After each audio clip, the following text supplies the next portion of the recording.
بسم اللہ الرحمن الرحیم اذا الشمس كورت واذا النجوم انكدرت واذا الجبال سيرت واذا العشار عطلت واذا الوحوش حشرت واذا البحار سجرت وَإِذَا النُّفُوسُ زُوِّجَتْ وَإِذَا الْمَوْءُودَةُ سُئِلَتْ بِأَيِّ ذَنبٍ قُتِلَتْ إن الحمد لله نحمده ونستعينه ونستغفره ونؤمن به ونتوكل عليه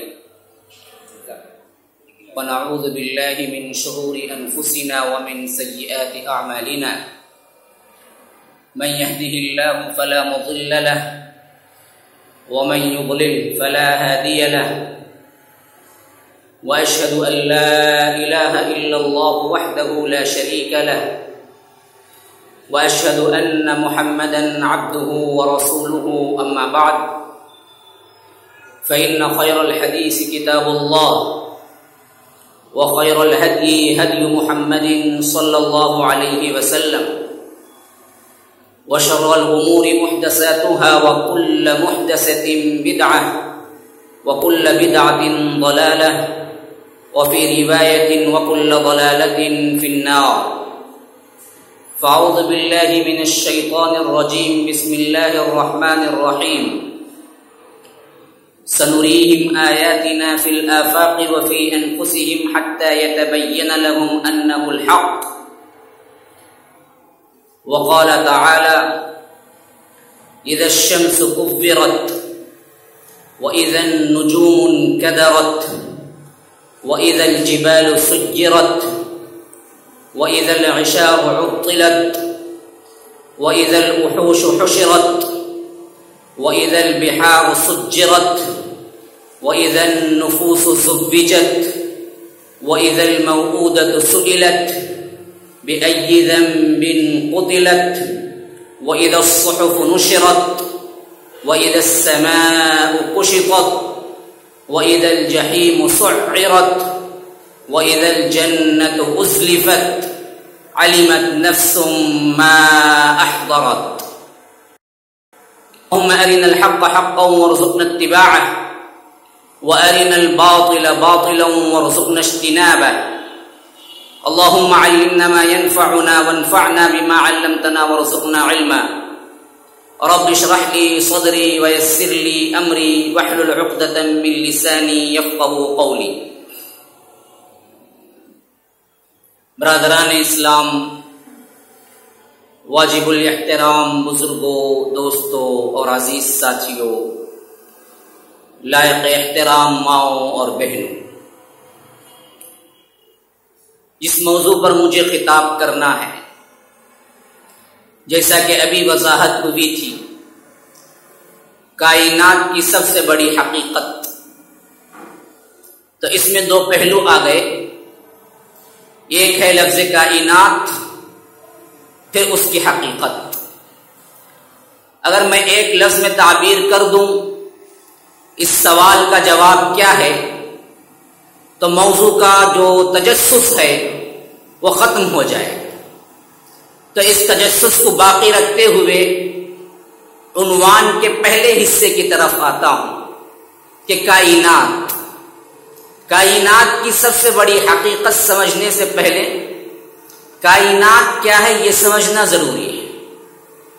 عمومی طور پر سمجھ یہ لیا گیا ہے کہ دنیا کائنات ہے، اور اس میں بھی سب سے مختصر ترین ذہن رکھنے والے یہ سمجھ چکے ہیں کہ زمین کائنات ہے، حالانکہ ایسی بات نہیں ہے۔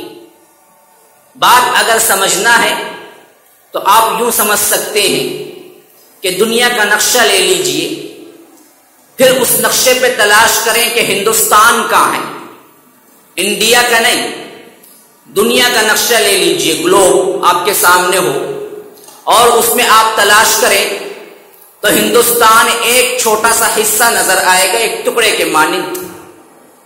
اب وہ ہندوستان کے اس نقشے کے اندر تلاش کریں کہ چنئی کہاں ہے تو آپ کو بالکل ایک ڈاٹ کی طرح نظر آئے گا، جیسے پورے انڈیا کے اس میں آپ دیکھتے ہیں کہ ایک ڈاٹ کی طرح سری لنکا نظر آتا ہے۔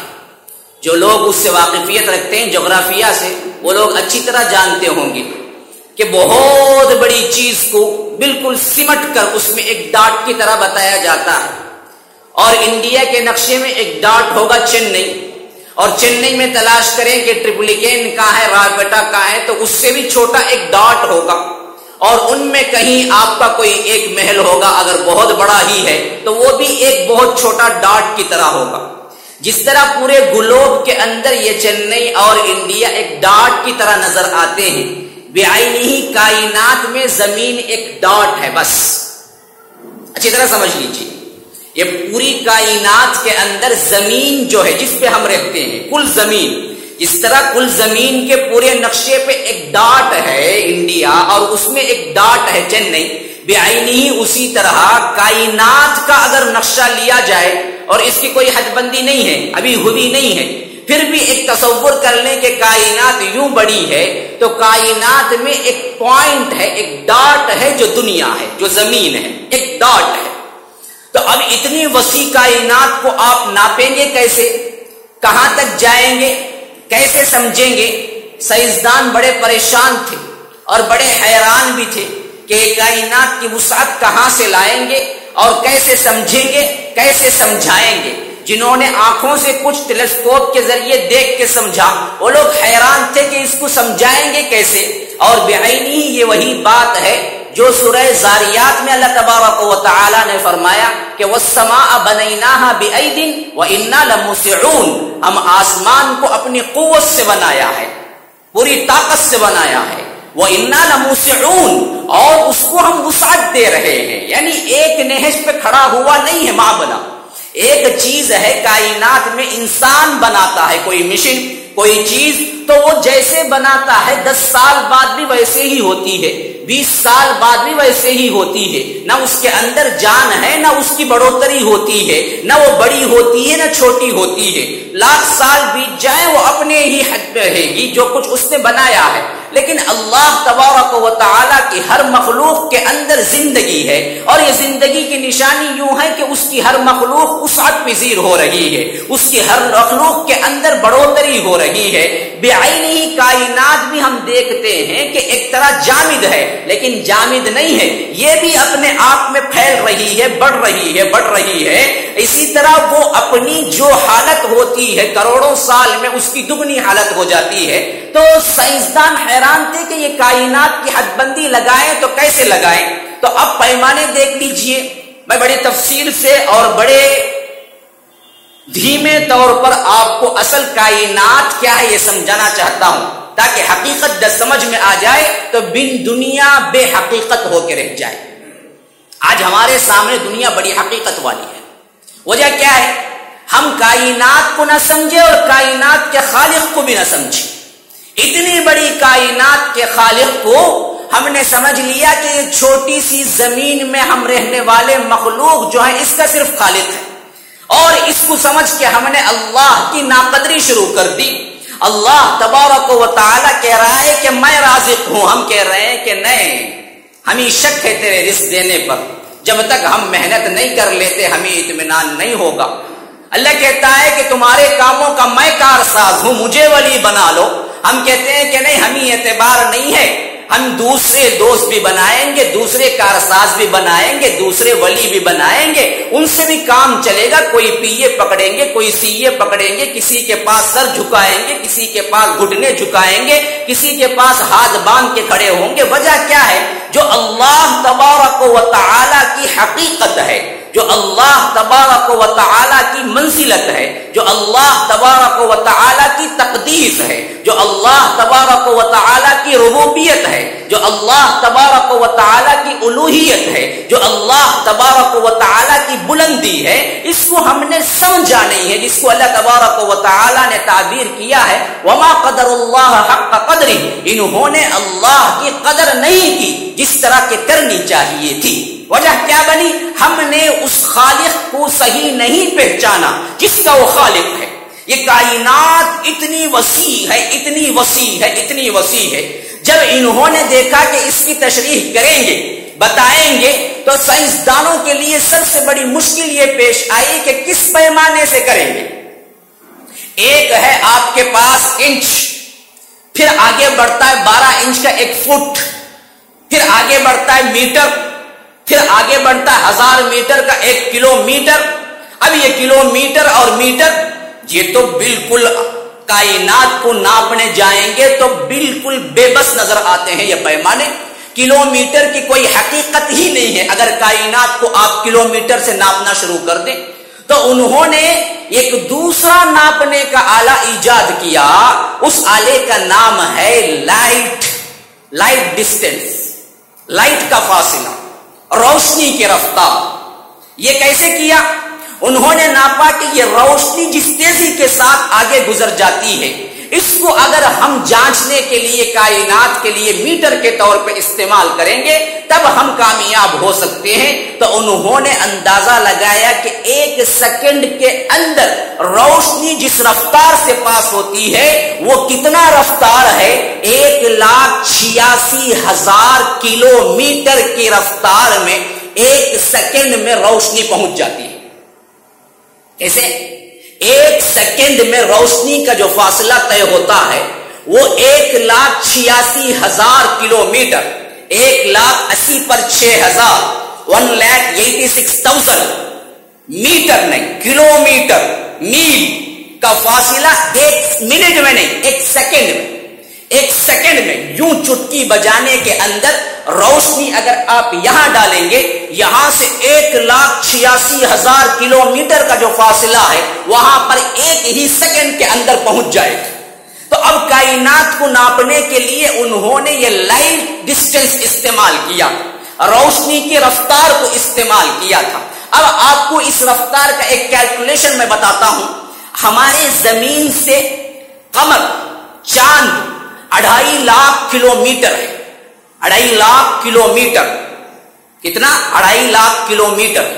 اور ہماری زمین سے سورج 9.5 کروڑ کلومیٹر دور ہے. 9.5 کروڑ 93 ملین کلومیٹر دور ہے یہاں سے، ہماری زمین سے. کہاں؟ سورج. اب جب سورج کی روشنی یا چاند کی روشنی، اس کی روشنی شروع ہوتی ہے زمین کی طرف آنے کے لیے، تو اس رفتار سے آپ کیلکولیشن کر کے دیکھ لیں. اگر کسی کے پاس کیلکولیٹر ہو اور غور سے سن رہا ہو، توجہ سے، اور ذہین بھی ہو، تو اس کے لیے مشکل نہیں ہے جو میں بتا رہا ہوں کہ 9.5 کروڑ کا فاصلہ اور 1 سیکنڈ میں روشنی 1,86,000 طے کر رہی ہے فاصلہ. تو سورج جب اصل میں نکلتا ہے تو اس کی روشنی زمین پر پڑنے کے لیے تقریباً 8 منٹ چند سیکنڈ لگتے ہیں. بعض سائنسدان کہتے ہیں کہ 8 منٹ 8 سیکنڈ لگتے ہیں. بعض سائنسدان کہتے ہیں کہ کل مکمل 8 منٹ لگتے ہیں. کہاں سے؟ جب طلوع ہوتا ہے، روشنی منزل کی طرف شروع ہوتی ہے، زمین کی طرف شروع ہوتی ہے سورج کی، تو اس کو 9.5 کروڑ کا فاصلہ طے کر کے یہاں پہنچنے کے لیے آپ کو 8 منٹ چند سیکنڈ لگتے ہیں. جب آپ یہاں کہتے ہیں کہ سورج طلوع ہو گیا، دراصل اس وقت طلوع نہیں ہوتا ہے، وہ 8 منٹ پہلے طلوع ہو چکا ہوتا ہے، جس کی روشنی پہنچتی آپ کو 8 منٹ چند سیکنڈ لگ جاتے ہیں. یہ ہے روشنی کی رفتار جس تیزی کے ساتھ وہ آتی ہے. کائنات اتنی دور ہے، اس میں کا اب دیکھ لیجئے چاند کا فاصلہ 2.5 لاکھ ہے، تو اس کی روشنی پہنچنے کے لیے 1 سیکنڈ چند ملی سیکنڈ ہوتے ہیں. 1 سیکنڈ چند ملی سیکنڈ کے اندر پہنچ جاتا ہے. چاند کی جو روشنی منزل کی طرف پہنچتی ہے، زمین کی طرف پہنچتی ہے. اب جو سیارے ہیں اس دنیا کے اندر اور زمین کے اطراف بکھرے ہوئے سیارے ہیں، ان میں سب سے قریب ترین سیارہ جو ہے وہ ہے سورج. سب سے قریب ترین، اور وہ ہے 9.5 کروڑ میل دور. کس سے؟ اس زمین سے. اب کائنات کی وسعت کا اندازہ لگائیں کہ کتنی بڑی کائنات ہوگی جس کا قریب ترین سیارہ کیا ہے؟ 9.5 کروڑ میل دور ہے، جس کی روشنی لائٹ کی رفتار سے تقریباً 8 منٹ لگتے ہیں. اچھا یہاں تک تو سن لے سکتے ہیں, ایک حد تک ایک اندازہ ذہن میں آ سکتا ہے, لیکن اب آگے بڑھیے. اس سے حیران کن بات آپ کو بتا رہا ہوں, اور یہ جو کچھ بھی بتا رہا ہوں میں اپنے طور پہ نہیں بتا رہا ہوں, آپ کو آج تو پوری دنیا سمٹ کے آ گئی ہے. پڑھیں دیکھیں یونیورس کے بارے میں کہ سائنسدانوں کا اپنا کہنا کیا ہے, سب باتیں آپ کو حقیقت بن کے سامنے آ جائیں گی. جو کچھ میں آپ کو لب لباب پیش کر رہا ہوں اس مضمون کا کہ یونیورس کیا ہے, کائنات کیا ہے. اب آگے بڑھیے, سوچنے کی بات اصل میں کیا ہے. میں یہ پورا مضمون جس کے لیے ادا کیا وہ کیا ہے, سورج سے آگے جب آپ نکلتے ہیں کہ کیا ہے دیکھنے کے لیے. بڑی حیران کن بات بتا رہا ہوں. سورج سے آگے انسان جب نکلتا ہے سیٹلائٹ کے ذریعے, کوئی اور ٹیلیسکوپ کے ذریعے, پاورفل ٹیلیسکوپ کے ذریعے آگے بڑھتا ہے. اور کیا ہے, اور کیا ہے دیکھنے کے لیے. سائنسدان حیران ہیں. اور کیا ہے, فاصلہ دیکھنے کے لیے آگے ہی آگے آگے ہی آگے آگے ہی آگے بڑھنا ہے, اور اس میں بڑھنا ہے جس میں لائٹ ایئر ہوتا ہے. لائٹ ایئر کیا ہے, لائٹ ایئر کیا ہے یہ بھی سمجھ لیجیے. میں سائنس پڑھانا نہیں چاہتا تھا, لیکن دراصل اللہ کی قدرت کے لیے اس کو کیا ہے آپ سمجھیں گے تو پھر اللہ کی کائنات اور اللہ کی قدرت آپ کو نظر آئے گی. لائٹ ایئر وہ ہے کہ روشنی کی جو 1 سیکنڈ میں 1,86,000 میل رفتار طے کرتی ہے, اگر وہ اسی رفتار سے 1 سال طے کرے, 1 سال کتنے, 1 سیکنڈ میں 1,86,000 میل فی سیکنڈ, ویسے 1 سال تک چلتی رہے تو جتنا فاصلہ طے کرے گی, ملین بلین ٹریلینز میل کا فاصلہ جب طے کرے گی تو 1 سال میں جتنا کرتی ہے اسے کہتے ہیں 1 لائٹ ایئر, 1 لائٹ ایئر. آپ دیکھ لیں, نیٹ میں بھی آپ سرچ کر کے دیکھ لیں 1 لائٹ ایئر کتنا ہوتا ہے, 1 لائٹ ایئر. حیران کن بات کیا ہے اب اس معاملے میں, سورج سے آگے بڑھیں اور دیکھیں کہ کائنات کس طرح وسیع ہے اور اس کے آگے کیا ہے. تو میں نے بتایا تھا کہ سب سے نزدیک ترین سیارہ اور ستارہ سورج ہے دنیا سے, زمین سے. اب اس کے بعد کیا ہے ستارہ, اس کے بعد کون سا تارہ ہے, یہ دیکھنے کے لیے آگے جاتا ہے بندہ, آگے جاتا ہے. اور رفتار کون سی ہے, میٹر کلومیٹر کی نہیں ہے, لائٹ کی رفتار سے آگے جاتا ہے. حیران کن بات یہ ہے کہ 1 سال گزر جانے پر بھی ایک سیارہ نظر نہیں آتا. 1 سال, 1 لائٹ ایئر تک کچھ نہیں ہے آگے. اچھا 1 میں نہیں ہے, 2 میں بھی نہیں ہے, 2 میں نہیں ہے, 3 میں بھی نہیں ہے, 4 میں سب سے پہلا ستارہ نظر آ رہا ہے. 4 میں 4 لائٹ ایئر زمانہ گزر جائے گا, اس وقت آپ کو دوسرا ستارہ نظر آتا ہے. پھر ان ستاروں کے درمیان یہ سب سے کم فاصلہ ہے 4 لائٹ ایئر کے اندر ایک ستارہ, 4 لائٹ ایئر کے اندر. اس کے بعد فاصلے بڑھتے چلے جاتے ہیں. جو ہم یہاں بیٹھ کے ستاروں کو ٹمٹماتے ہوئے جو دیکھتے ہیں اور بالکل پاس پاس میں جو دیکھتے ہیں, یہ سب فاصلے کی وجہ سے ہوتا ہے. ورنہ ایک ایک ستارے کی آپس کی دوری کئی سال لائٹ ایئر ہے. کسی کی 10 سال, کسی کی 20 سال, کسی کی 30, کسی کی کروڑ لائٹ ایئر سال کی بلندی پر ہے, فاصلے پر ہے. کروڑ, لاکھ, ایک ایک ستارہ اتنے فاصلے میں پھیلا ہوا ہے. اور اس کے بعد عجیب ترین بات اور سن لیجئے, ان کے اندر گروپس ہیں, کہکشائیں ہیں, ان کے اندر الگ الگ اپنے جوڑے ہیں. انہی جوڑوں کے اندر یہ رہتے ہیں, حالانکہ فاصلہ ایک دوسرے کے اندر کئی لائٹ ایئر سال کا ہے. 10 20 30 40 50 ہزار, لاکھ, کروڑ. اب اس طرح کے کروڑوں لائٹ ایئر سال میں پھیلے ہوئے یہ تمام کہکشاں کے اندر ستارے اپنے گروپ کو ایک امام مانتے ہوئے, ایک مرکز مانتے ہوئے اس کے گرد چکر لگا رہے ہیں. اور یہ چکر ایسے لگا رہے ہیں کہ کبھی ان کے اندر اس طرح کے واقعات بھی پیش آتے ہیں کہ دونوں نزدیک بھی آئیں, دونوں دور بھی جائیں, دونوں ایک دوسرے کے کہکشاؤں کے بالکل قریب بھی آ جائے لیکن نہ ان کے اندر کوئی ٹکراؤ ہوتا ہے، نہ ان کے اندر کوئی غلط فہمی ہوتی ہے، نہ ان کے اندر کوئی فساد ہوتا ہے، نہ ان کے اندر کسی طرح کا نقصان ہوتا ہے۔ یہ کروڑوں سال سے اسی حیثیت سے اپنے اندر گردش کر رہے ہیں اور یہ گردش کرتے کرتے کرتے گھومتے گھومتے گھومتے اپنے اندر پھیل رہے ہیں۔ 500 کروڑ سال پہلے کائنات کی جتنی وسعت تھی 500 کروڑ سال بعد کائنات کی دگنی وسعت ہو گئی۔ کون ہے یہ سب کچھ کرنے والا؟ یہ سب کچھ جو ہو رہا ہے کائنات کے اندر، جو میں نے بتایا تھا کہ کائنات کیا اپنے اندر معنی رکھتی ہے، اتنی وسیع کائنات جس میں کروڑ سیارے ہیں اور ایک ایک سیارہ اتنی بلندی پہ ہے کہ کروڑوں سال لائٹ ایئر اس کے فاصلے کو پہنچنے کے لیے ہو جائیں گے، اور پھر اس کے اندر کا جو فاصلہ ہے اس کے اندر کروڑوں زمینیں، اس کے اندر کروڑوں چاند، اس کے اندر کروڑوں سورج اس کے اندر داخل ہو جائیں گے، ایک ایک ستارے کے اندر جو ہم آسانی سے چھوٹے سے ٹمٹماتے ہوئے ستارے کو دیکھتے ہیں۔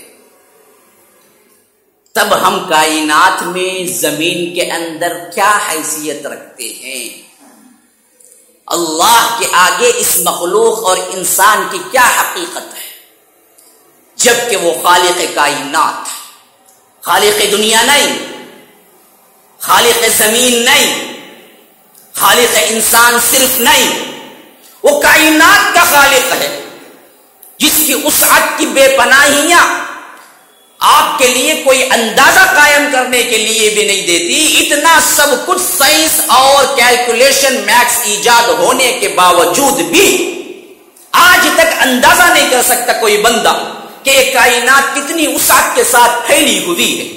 اس کائنات کی اتنی بڑی وسعت میں پھیلی ہوئی یہ مخلوقات جن کا ایک ایک کا فاصلہ آپ نہیں سن سکتے، سمجھ نہیں سکتے، ان تمام کو چھوڑ کے اللہ تبارک و تعالی انسان کو چنتا ہے کہ یہ میرے خلیفہ بنیں گے، تو کیوں؟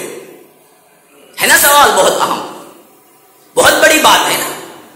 ہم کیا چیز ہیں سورج کے سامنے، ہم کیا چیز ہیں چاند کے سامنے، ہم کیا چیز ہیں سیاروں کے سامنے، ہم کیا چیز ہیں آسمان کے سامنے، لیکن ان تمام مخلوقات کو پیدا کیا تو 2-3 لفظوں کے اندر بول دیا۔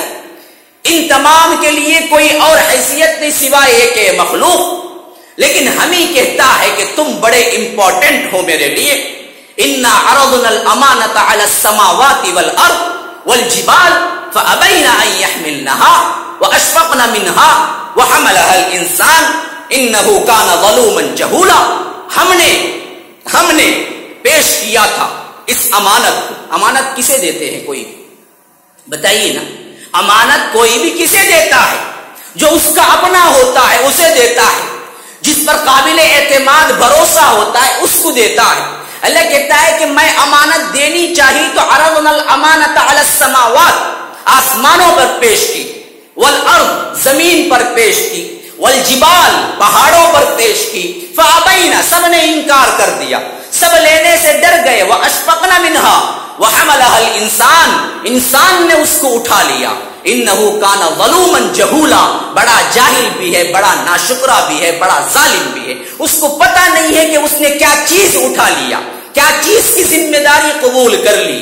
جنت اور جہنم اس کے ڈر اور اس کے انعامات کو دیکھتے ہوئے، لیکن جہنم کے ڈر کی وجہ سے آسمان نے انکار کر دیا کہ میں نہیں لے سکتا، جہنم کے ڈر کی وجہ سے زمین نے انکار کر دیا کہ میں نہیں لے سکتا، پہاڑ نے انکار کر دیا کہ میں نہیں لے سکتا، لیکن یہ انسان ہے جس کو اٹھا لیا۔ تو اللہ نے کہا کہ یہ انسان ہے میری پوری مخلوقات میں اشرف المخلوقات۔ وَلَقَدْ كَرَّمْنَا بَنِي آدَمَ وَحَمَلْنَاهُمْ فِي الْبَرِّ وَالْبَحْرِ وَرَزَقْنَاهُمْ مِنَ الطَّيِّبَاتِ وَفَضَّلْنَاهُمْ عَلَى كَثِيرٍ مِّمَّنْ خَلَقْنَا تَفْضِيلًا، کہ ہم نے بنی آدم کو تکریم دی، عزت دی، احترام دیا۔ کیسے کیسے دیا؟ پوری کائنات میں دیا۔ کرمنا بنی آدم وحملناہم فی البر والبحر، خشکی میں بھی اس کے لیے اہمیت ہے، تری میں بھی اس کے لیے اہمیت ہے. ویل مچھلی اتنی بڑی لیکن حفاظت کر رہی ہے تمہاری. تم کشتیاں چلاتے ہو اس کے اندر. فضا اتنی بڑی بکھری ہوئی, ایک ہوا کا جھونکا آئے, بڑے بڑے فلائٹ چلے جائیں. ابھی جو ملیشیا کے اندر گئی ہے, کہاں گئی, کئی دنوں تک گم ہو کے رہ گئی. چاہے تو یہ بھی کر دے, چاہے تو یہ بھی کر دے کہ ان فضاؤں کو پھاڑتے چیرتے تم اپنی منزلیں طے کرتے رہو. کہ یہ قوت مسخر کون دیا ہے؟ وسخر لكم الليل والنهار والشمس والقمر والنجوم مسخرات بأمره, کہ اللہ تبارک و تعالی نے تمہارے لیے مسخر کیا ہے, انڈر میں کیا ہے, رات کو, دن کو, آسمان کو, زمین کو, ستاروں کو, سیاروں کو, ہر چیز کو میں نے تمہارے لیے مسخر کر دیا ہے. کیوں؟ اللہ نے ہمیں سب سے زیادہ امپورٹنس دیا اپنے مخلوقات. تو سب سے پہلی بات سمجھ لیجیے, کائنات کی وسعت اتنی بڑی ہے, اتنی بڑی ہے, اس کا کوئی اندازہ کوئی ذہن نہیں کر سکتا. دوسری بات, اب اتنی بڑی وسعت میں پھیلی ہوئی منظم طریقے سے یہ چلنے والی کائنات ٹھہری ہوئی نہیں ہے, ساکن نہیں ہے, ایک جگہ نہیں ہے, خود بھی چل رہی ہے, پھیل بھی رہی ہے, آگے بڑھ رہی ہے, بڑھوتری ہو رہی ہے.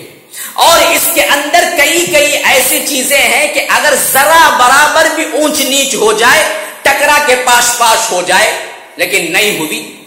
تو سب سے پہلے نیوٹن کا کلیہ تھا, سائنس کا بابا آدم ہے. مائیکل ہارٹ نے کتاب لکھی دی 100, دنیا کے 100 بڑے آدمی, دنیا کے 100 بڑے آدمی, اور اس میں گریڈیشن قائم کیا. نمبر 1 کون, نمبر 2 کون, نمبر 3 کون.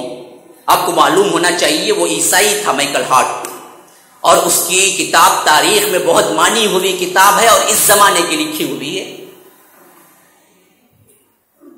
اور وہ بہت بڑا تاریخ دان تھا. اپنی زندگی کا سب سوچ و بچار لا کے اس میں جمع کیا اس کتاب کے اندر, اور لکھا دنیا کے 100 بڑے آدمی, دی 100. اور اس میں کہا کہ ان میں بھی میں گریڈیشن قائم کروں گا کہ نمبر 1 کون, نمبر 2 کون, نمبر 3 کون. تو اس نے لایا نمبر 1 پہ محمد الرسول اللہ صلی اللہ علیہ وسلم. الفضل ما شہیدت به الاعداء, جیسا کہ عربی میں مقولہ ہے, دشمن جس کی گواہی دے وہ اصل بات ہوتی ہے. اپنے تو تعریف ہی کرتے ہیں, یہ نہیں بات کہ دشمنوں کی تعریف کی اللہ کے رسول صلی اللہ علیہ وسلم کو کوئی ضرورت ہے. نعوذ باللہ, نعوذ باللہ. جس کا رب کائنات تعریف کرے وہ کون سی تعریف کا محتاج ہے؟ ورفعنا لک ذکرک. اللہ کے رسول صلی اللہ علیہ وسلم کو تو خود اللہ تبارک و تعالی نے کہہ دیا کہ ہم آپ کا ذکر بلند کیا. وہ کسی تعریف کے محتاج نہیں ہے. ہم تعریف کرتے ہیں تو ہماری نیکیاں بڑھتی ہیں. ہم صلوات بھیجتے ہیں, ان کو ضرورت نہیں ہے. ہم بھیجتے ہیں تو ہماری نیکیوں میں اضافہ ہوتا ہے, ہمارے گناہیں معاف کی جاتی ہیں. لیکن بتانے کا مقصد یہ ہے کہ دنیا کے رواج کے مطابق وہ اصل شہادت ہوتی ہے جس میں دشمن بھی گواہی دے کہ یہ بالکل صحیح ہے. تو اسی طرح یہ دشمن عیسائی ہے, سب سے بڑا زمانے کا مؤرخ ہے, اور اس نے اپنی زندگی کا بہت بڑا حصہ اس کے اندر کھپا کے دی 100 نام کی کتاب لکھ کے اس میں گریڈیشن قائم کر کے ساتھ میں سب سے پہلا نمبر دیا محمد الرسول اللہ صلی اللہ علیہ وسلم کو. پوچھا گیا کیوں, اس سے انٹرویو ہوئی تھی, باقاعدہ اس سے پوچھا گیا, تو اس نے یہ لفظ استعمال کیا کہ یہ ایک ونلی ون, یہ ایک ہی ایسی شخصیت ہے جو اللہ کے رسول صلی اللہ علیہ وسلم کے اندر نظر آتی ہے کہ دنیا اور روحانیت, سیاست اور مذہبی لحاظ سے دونوں فیلڈ میں بیک وقت ممتاز نظر آتی ہے. کوئی اور شخصیت دنیا کے اندر نہیں. سیاست دان ہو تو اخلاق میں گرا ہوا ہوگا, اخلاق میں بلند ہو تو سیاست اس کو کچھ نہیں آتی ہوگی. جنگجو ہو, بہت بڑا کمانڈر ہو تو اس کے لیے مسجد کیا ہے, تعلیم کیا ہے, اس سے بالکل نا آشنا ہوگا. جو تعلیم اور مسجد میں بلند ہو اس کے لیے جنگجویت کیا ہے، کمانڈرنگ کیا ہے وہ نہیں پتا ہوگا. ہر فیلڈ میں سب سے ممتاز ترین تاریخ میں ایک ہی شخصیت ہے، وہ ہے محمد الرسول اللہ صلی اللہ علیہ وسلم. جہاں بلندی معراج دنیاوی سلسلوں میں آتے ہیں وہاں پر بھی بلند ہیں، جہاں اخروی سلسلے نظر آتے ہیں وہاں پر بھی سب سے اونچے منصب پر ہیں. تو نمبر 2 جو گریڈیشن دیا اس نے وہ ہے نیوٹن. اس وجہ سے میں نے بتایا نمبر 3 حضرت عیسیٰ کو رکھا. کیوں؟ سائنس میں سب سے بڑا انقلاب کرنے والا نیوٹن ہے. آج جتنی ترقی ہے اس کے پیچھے بنیاد نیوٹن کی. پھر اس کو آگے بڑھایا کلیے کی شکل میں یہ آئنسٹائن ہے اور اسی کا نیوکلیئر ویپنز بنایا اس نے.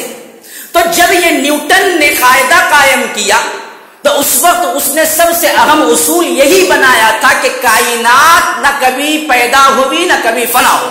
اس کا اصول یہی ہے.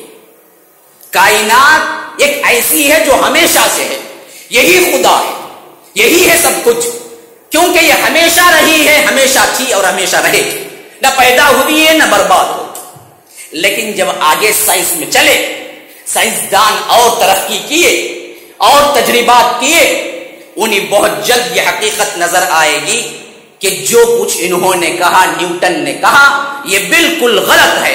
ایک زمانہ ایسے تھا جس میں کائنات نہیں تھی اور ایک زمانہ بہت قریب کا ایسے ہے جس میں یہ توڑ پھوڑ کر رکھ دی جائے گی. متفقہ 50 سائنسدان نے اس پہ مہر ثبت کی ہے اور کہا ہے کہ یہی واقعہ ہے کہ ایک زمانہ ایسے تھا جس میں یہ کائنات نہیں تھی. اس سے معلوم ہو گیا کہ کائنات نہیں تھی تو کسی نے پیدا کیا ہے، تب آئی. جب آئی تو اس کا مقدر ضرور بنے گا کہ وہ برباد بھی ہوگی. جواہر لال نہرو نے کتاب لکھی ہے ڈسکوری آف انڈیا. اب اس میں انہوں نے بگ بینگ تھیوری سائنسدانوں کے ذریعے سے نقل کی ہے. کیا تھیوری ہے؟ کچھ نہیں تھا، کچھ نہیں تھا، بس گیسز تھے، کیمیکلز تھے. پھر اچانک دھماکہ ہوا اور اس دھماکے سے چاند ایک جگہ جا کے فٹ ہو گیا، سورج ایک جگہ جا کے فٹ ہو گیا، زمینیں ایک جگہ جا کے فٹ ہو گئے، سیارے ایک جگہ جا کے فٹ ہو گئے. پھر ہزاروں سال اس کے اندر چلے تو ان کے اندر سمندر آئے، ان کے اندر کیمیکلز آئے، ان کے اندر پہاڑ آئے، پھر ان کے اندر بہت سی تہیں پیدا ہوئی. یہ تمام بہت لمبے عرصے کے لیے سائنسدان بتاتے ہیں کہ اس کے اندر جو تغیرات ہوئے اس میں کروڑوں سال لگے. اللہ تبارک و تعالی ایک لفظ میں فرماتا ہے انبیاء کے اندر کانتا رتقا ففتقناهما وجعلنا من الماء كل شيء حي افلا يؤمنون. دیکھو تم کائنات کو نہیں دیکھتے، یہ ایک ہی کرے میں، ایک ہی مادے کی شکل میں ایک جگہ منجمد تھی. کانتا رتقا ففتقناهما، ہم نے اس کو پھاڑ دیا، ہم نے اس کو الگ الگ کر دیا. ہمارا ایک حکم ہوا تھا. یہ کہتے ہیں بگ بینگ تھیوری، دھماکہ ہوا. ہم کہتے ہیں اللہ کا حکم ہوا. کچھ نہیں تھا، اللہ کا حکم ہوا. چاند بنا، سورج بنا، کائنات میں یہ سیارے بنے، یہ ستارے بنے، جس کی تفصیل اللہ تبارک و تعالی کچھ اور جگہ بڑی تفصیل سے کر رہا ہے. قل انکم لتکفرون بالذی خلق الارض وتجعلون له اندادا ذلك رب العالمین وجعل فيها رواسي من فوقها وبارك فيها وقدر فيها اقواتها في 4 ايام سواء للسائلين ثم استوى الى السماء وهي دخان فقال لها وللارض ائتيا طوعا او كرها قالتا اتينا طائعين فقضاهن 7 سماوات في يومين واوحى في كل سماء امرها وزينا السماء الدنيا بمصابيح وحفظا ذلك تقدير العزيز العليم. کتنی خوبصورت ترین بات ہے. اگر کوئی دوسرا ہوتا اور وہ خالق نہ ہوتا ایسی بات کہہ سکتا. جو کچھ اللہ نے اس میں بتائی ہے تفصیل، یہ صرف خالق کائنات ہی بتا سکتا ہے. اتنی پرفیکٹ تفصیل. اللہ کہتا ہے کہ اَإِنَّكُمْ لَتَكْفُرُونَ بِالَّذِي خَلَقَ الْأَرْضَ فِي يَوْمَيْنِ وَتَجْعَلُونَ لَهُ أَندَادًا. کیا تم اس ذات سے کفر کرتے ہو، اس رب العالمین سے کفر کرتے ہو، اس کے انکاری ہو جس نے زمین کو 2 دنوں کے اندر پیدا کیا. خلق الارض فی یومین وتجعلون له اندادا. ایسے اللہ، ایسے رب العالمین کے ساتھ تم شریک ٹھہراتے ہو. پارٹنرز ٹھہراتے ہو، تم کہتے ہو کہ فلاں بھی شریک ہیں، ان کے پاور میں وہ بھی ہیں، ان کو بھی پکارو، ان کو بھی پکارو، یہ بھی شریک ہوئے ہیں، ان کے پاس بھی طاقتیں ہیں، یہ بھی بلا کو ٹالنے والے ہیں، یہ بھی مصیبتوں میں کام آنے والے ہیں، جبکہ اس نے بنایا تو کسی کو شریک نہیں کیا، جب بنا دیا، بنانا مشکل امر ہے، اس میں کسی کو شریک نہ کیا تو بنا چکا تو تم شریک کرنے والے کون ہو؟ اَإِنَّكُمْ لَتَكْفُرُونَ بِالَّذِي خَلَقَ الْأَرْضَ فِي يَوْمَيْنِ وَتَجْعَلُونَ لَهُ أَندَادًا ذَلِكَ رَبُّ الْعَالَمِينَ، یہی ہے وہ جو عالموں کا پروردگار ہے، ذَلِكَ رَبُّ الْعَالَمِينَ، یہی ہے وہ جو عالموں کا پروردگار ہے۔ پھر اس کے بعد کیا ہوا؟ فِي يَوْمَيْنِ وَتَجْعَلُونَ لَهُ أَندَادًا ذَلِكَ رَبُّ الْعَالَمِينَ وَجَعَلَ فِيهَا رَوَاسِيَ مِن فَوْقِهَا وَبَارَكَ فِيهَا وَقَدَّرَ فِيهَا أَقْوَاتَهَا فِي 4 أَيَّامٍ۔ پھر زمین کو سوارنے میں 2 دن لگ گئے۔ کیسے سوارا؟ رَوَاسِيَ مِن فَوْقِهَا، اس کے اوپر ہم نے کیا کیا؟ پہاڑوں کو میخ کی طرح گاڑا، جیسا کہ حدیث میں آتا ہے کہ جب زمین کو اللہ نے بنایا تو وہ ہلنے لگی، حرکت کرنے لگی، کیونکہ اس کے اوپر کچھ نہیں تھا تو وہ تھرانے لگی۔ اللہ نے کہا کہ اچھا تیرے لیے میخ لگاتا ہوں، رواسی من فوقیہا، اس کے اوپر پہاڑوں کو اندر تک۔ اسی وجہ سے آپ کو معلوم ہونا چاہیے جتنا اوپر پہاڑ نظر آتا ہے اس سے زیادہ نیچے ہوتا ہے، جو جتنا اوپر ہوتا ہے نا اتنا اوپر نہیں ہوتا ہو، جتنا اس کے نیچے زمین میں ہوتا ہے وہ گاڑا گیا ہے باقاعدہ۔ جس طرح آپ کو معلوم ہونا چاہیے میخ آپ گاڑتے ہیں تو میخ کا جو سرا ہوتا ہے وہ آپ کو نظر آتا ہے، لیکن کتنی لمبی میخ اندر گئی ہوئی ہے یہ نظر نہیں آتا۔ بعینہ ہی اسی طرح جو نظر میخ کی طرح نظر آ رہا ہے وہ جو اوپر کا حصہ پہاڑ اس سے بہت زیادہ اندر چھپا ہوا ہے، جو گاڑا ہوا ہے۔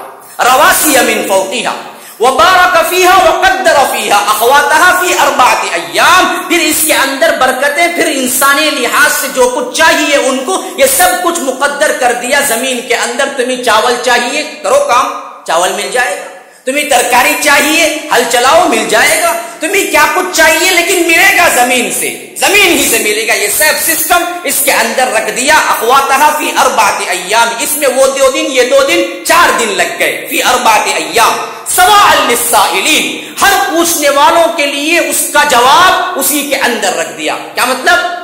جو چاہتے ہو تم اس میں بو کاٹو گے، کھیتی کرو مل جائے گا۔ سواء للسائلین۔ ثم استوى الى السماء، پھر آسمان کی طرف متوجہ ہوا۔ وہی دخان، وہ دھواں تھا۔ فقال لها، اس سے ہم نے کہا ائتیا طوعا او کرها، آؤ خوشی سے آؤ یا ناخوشی سے آؤ، آنا ہے تو ایسا آرڈر خوشی سے ہو تو آؤ نہیں، طوعا او کرها، خوشی ہو یا ناخوشی سے آؤ میرے پاس۔ ائتیا طوعا او کرها، قالتا اتینا طائعین، انہوں نے کہا کہ ہم خوشی کے ساتھ اطاعت کرنے والے ہیں، خوشی کے ساتھ آتے۔ قالتا اتینا طائعین فقضاهن 7 سماوات فی یومین، پھر اللہ کہتا ہے ہم نے اس کے اوپر 7 آسمان بنائے 2 دن کے اندر۔ وَأَوْحَى فِي كُلِّ سَمَاءٍ أَمْرَهَا، پھر ہر آسمان کے لیے وحی کر دی جو کچھ اس کے اندر ضرورت تھا، ہر آسمان کے لیے الگ الگ ڈائریکشنز، الگ الگ احکامات جو دینے تھے وہ سب دے دیے 2 دن کے اندر۔ وَأَوْحَى فِي كُلِّ سَمَاءٍ أَمْرَهَا، اب آخری آسمان 7واں نیچے والا تھا۔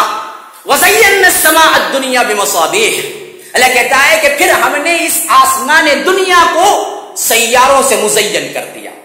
اب ذرا تصور کر کے دیکھیں، رات کا موقع ہو اور آسمان بالکل خالی ہو تو کیسے نظر آئے گا؟ آپ کو نظر اٹھاتے ہوئے ڈر لگے گا، ایک طرح کا بھیانک پن نظر آئے گا۔ اللہ نے اس کو خوبصورت بنانے کے لیے کہا کہ ہم یہاں پر ٹمٹماتے چراغ رکھ دیں گے، اور یہ چراغ کے اندر بہت بڑی ہسٹری ہے، لیکن تمہیں دور سے نظر آئے گا کہ یہ ٹمٹماتے چراغ ہے، لیکن یہ بہت بڑے بڑے سیارے۔ ذالک تقدیر العزیز العلیم، یہ ہے بہترین زبردست جاننے والے کی طرف سے یہ تنظیم، یہ بناوٹ، یہ ہے کائنات جس کو اللہ نے بنایا ہے اس طرح۔ یہ ہے سائنس جو کہہ رہی ہے کہ کائنات یوں ہے، یہ کائنات یوں ہے اور اس کا فاصلہ یوں ہے، اور اللہ تبارک و تعالی بتا رہا ہے کہ ہم نے یہ سب کچھ کیا صرف 6 دنوں کے اندر، اور اس کی وسعت کا کوئی اندازہ نہیں ہے۔ اب یہ پوری کائنات میں کس وجہ سے بتانے کا مقصود یہ ہے کہ سائنس کی ترقی جب شروع ہوئی تو اس وقت سب سے پہلا اصول بنا کہ یہ کائنات بنی نہیں، ہمیشہ سے ہے، ہمیشہ رہے۔ پھر سائنس نے ترقی کی، نیوٹن کا کلیہ مار کھایا، لوگوں کو واضح ہو گیا کہ نیوٹن نے غلطی کی، کائنات ایک زمانے میں نہیں تھی، بنی ہے۔ تو دوسرا سوال اٹھا کہ بنی تھی تو فنا ہونا مقدر ہے، جو بنے گی وہ فنا ہوگی، جو نہ بنے گی وہ فنا بھی نہیں ہوگی۔ وہ صرف ایک ذات ہے، وہ اللہ تبارک و تعالی کی ذات، نہ کبھی بنی ہے نہ کبھی فنا ہوگی۔ ہاں، وہ الحی القیوم ہے، ہمیشہ زندہ ہے، ہمیشہ زندہ رہے گا۔ اس کے لیے زمانہ کوئی حیثیت نہیں رکھتا، اس کی کوئی پیدائش نہیں ہے، کوئی فنا نہیں ہے۔ پوچھا مشرکین نے اللہ کے رسول صلی اللہ علیہ وسلم سے، فلاں کہتے ہیں ان کا نسب یوں ہے، ان کا نسب یوں ہے، وہ فلاں پاور والا۔ اچھا، آپ جو اللہ اللہ اللہ کہتے ہیں، ذرا یہ تو بتلائیے کہ ان کا نسب کیا ہے، اس کی ہسٹری کیا ہے، یہ کون ہے، اس کی بھی تو تعریف ہو جائے، ہمیں ان کے خاندان کے بارے میں پتا ہو۔ تو آیت اتری، قل هو اللہ احد اللہ الصمد لم یلد ولم یولد ولم یکن له کفوا احد۔ کہو اے محمد الرسول اللہ صلی اللہ علیہ وسلم، اللہ ایک ہے، احد ہے، اس کا کوئی شریک نہیں، اور وہ کیسے ہے، صمد ہے، بے نیاز ہے، کوئی کسی چیز کی ضرورت نہیں ہے، سب اس کے ضرورت مند ہیں، وہ کسی کا ضرورت مند نہیں ہے۔ وَهُوَ يُجِيرُ وَلَا يُجَارُ عَلَيْهِ، وہ سب کو پناہ دیتا ہے لیکن اس پر کسی کو پناہ نہیں دی جا سکتی، وہ کسی کے لیے کیا ہے، پناہ کے کسی کا محتاج نہیں ہے۔ یہ ہے اللہ الصمد، لم یلد ولم یولد، نہ جنا ہے نہ جنا گیا ہے، پیدا ہوا ہے نہ پیدا اس سے ہوا ہے، لم یلد ولم یولد، نہ اس کے لیے ابتدا ہے نہ انتہا ہے، نہ پیدائش ہے نہ فنا ہے، ولم یکن لہ کفوا احد، اس جیسا کوئی نہیں ہے، اس کے مثل کوئی نہیں ہے، اس جیسی کوئی چیز نہیں ہے، لیس کمثلہ شیء وہو السمیع العلیم۔ اللہ وہ اللہ ہے جس کے مثل، جس کا ایگزامپل کائنات کے اندر کوئی نہیں ہے، وہ سننے والا، جاننے والا ہے۔ ولم یکن لہ صاحبہ، اس کو کوئی بیوی نہیں ہے، کوئی بیٹا نہیں ہے، کوئی بیوی نہیں ہے، کوئی شریک نہیں ہے، کوئی پارٹنر نہیں ہے۔ جب یہ پوری کائنات کو بنایا تو اس وقت کسی کا سپورٹ نہیں لیا، کسی کی شرکت گوارا نہیں کی، کسی کو بلایا نہیں، کوئی ایگزامپل نہیں لیا۔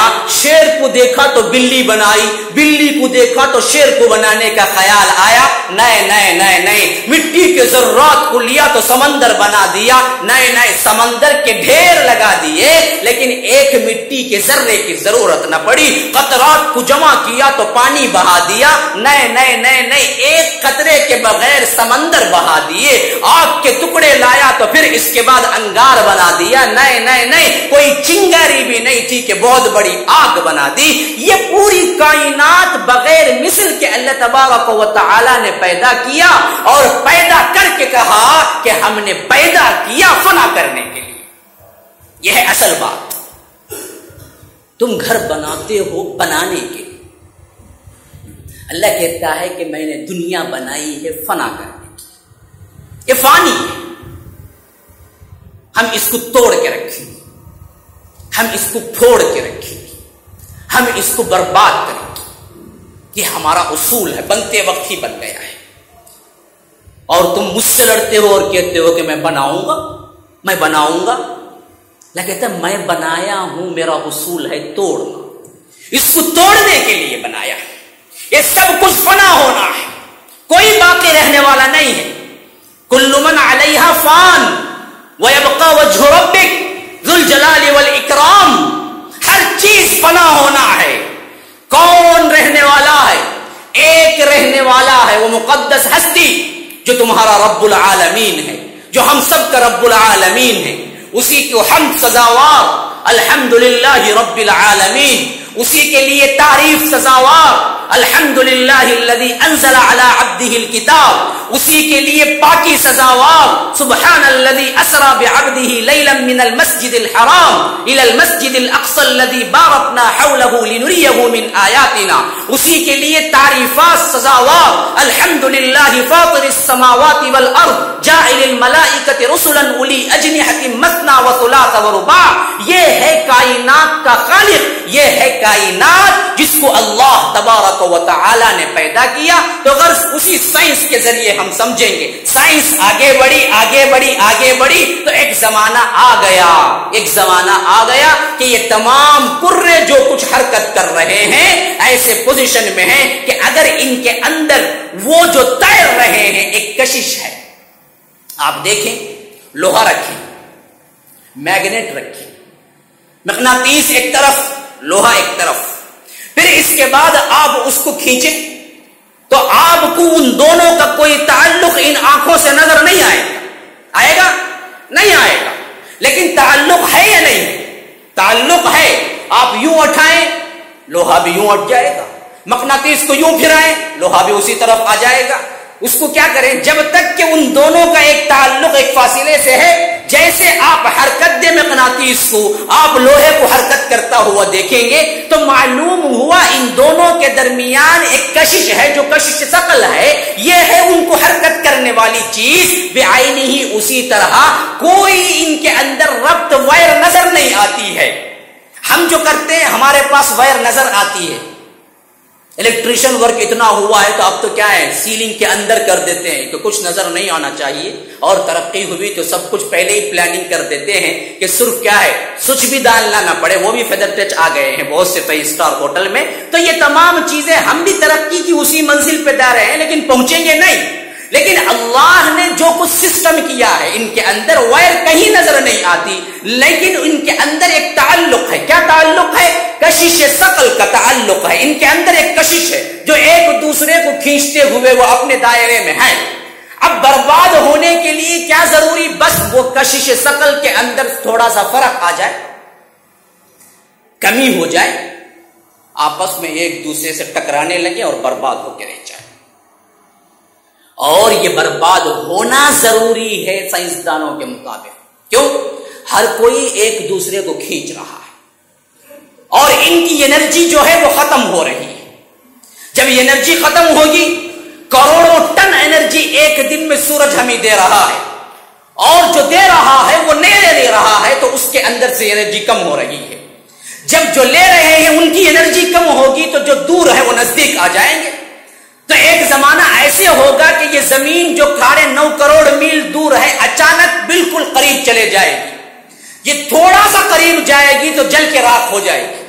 مے کا زمانہ ہے، گرمیوں کا زمانہ آ چکا ہے، یہ سب کیا ہے تھوڑا سا قریب ہو جاتا ہے، تھوڑا سا، جس کی وجہ سے یہ گرمی ہے۔ اگر کلومیٹر کے حساب سے قریب ہو جائے تو بالکل کیا ہے جل کے راکھ ہو جائے اور ہمارے اندر کوئی ایک دانہ بھی نہ اگے، اور یہ ہو کے رہنا ہے کیونکہ انرجی وہاں ختم ہو رہی ہے۔ تو اب سائنس کے ذریعے بھی ثابت ہو گیا، قرآن اور سنت کے ذریعے بھی ثابت ہو گیا کہ کائنات بنی ہے توڑنے کے لیے اور یہ برباد ہونا اس کا مقدر ہے۔ دیکھ لیجیے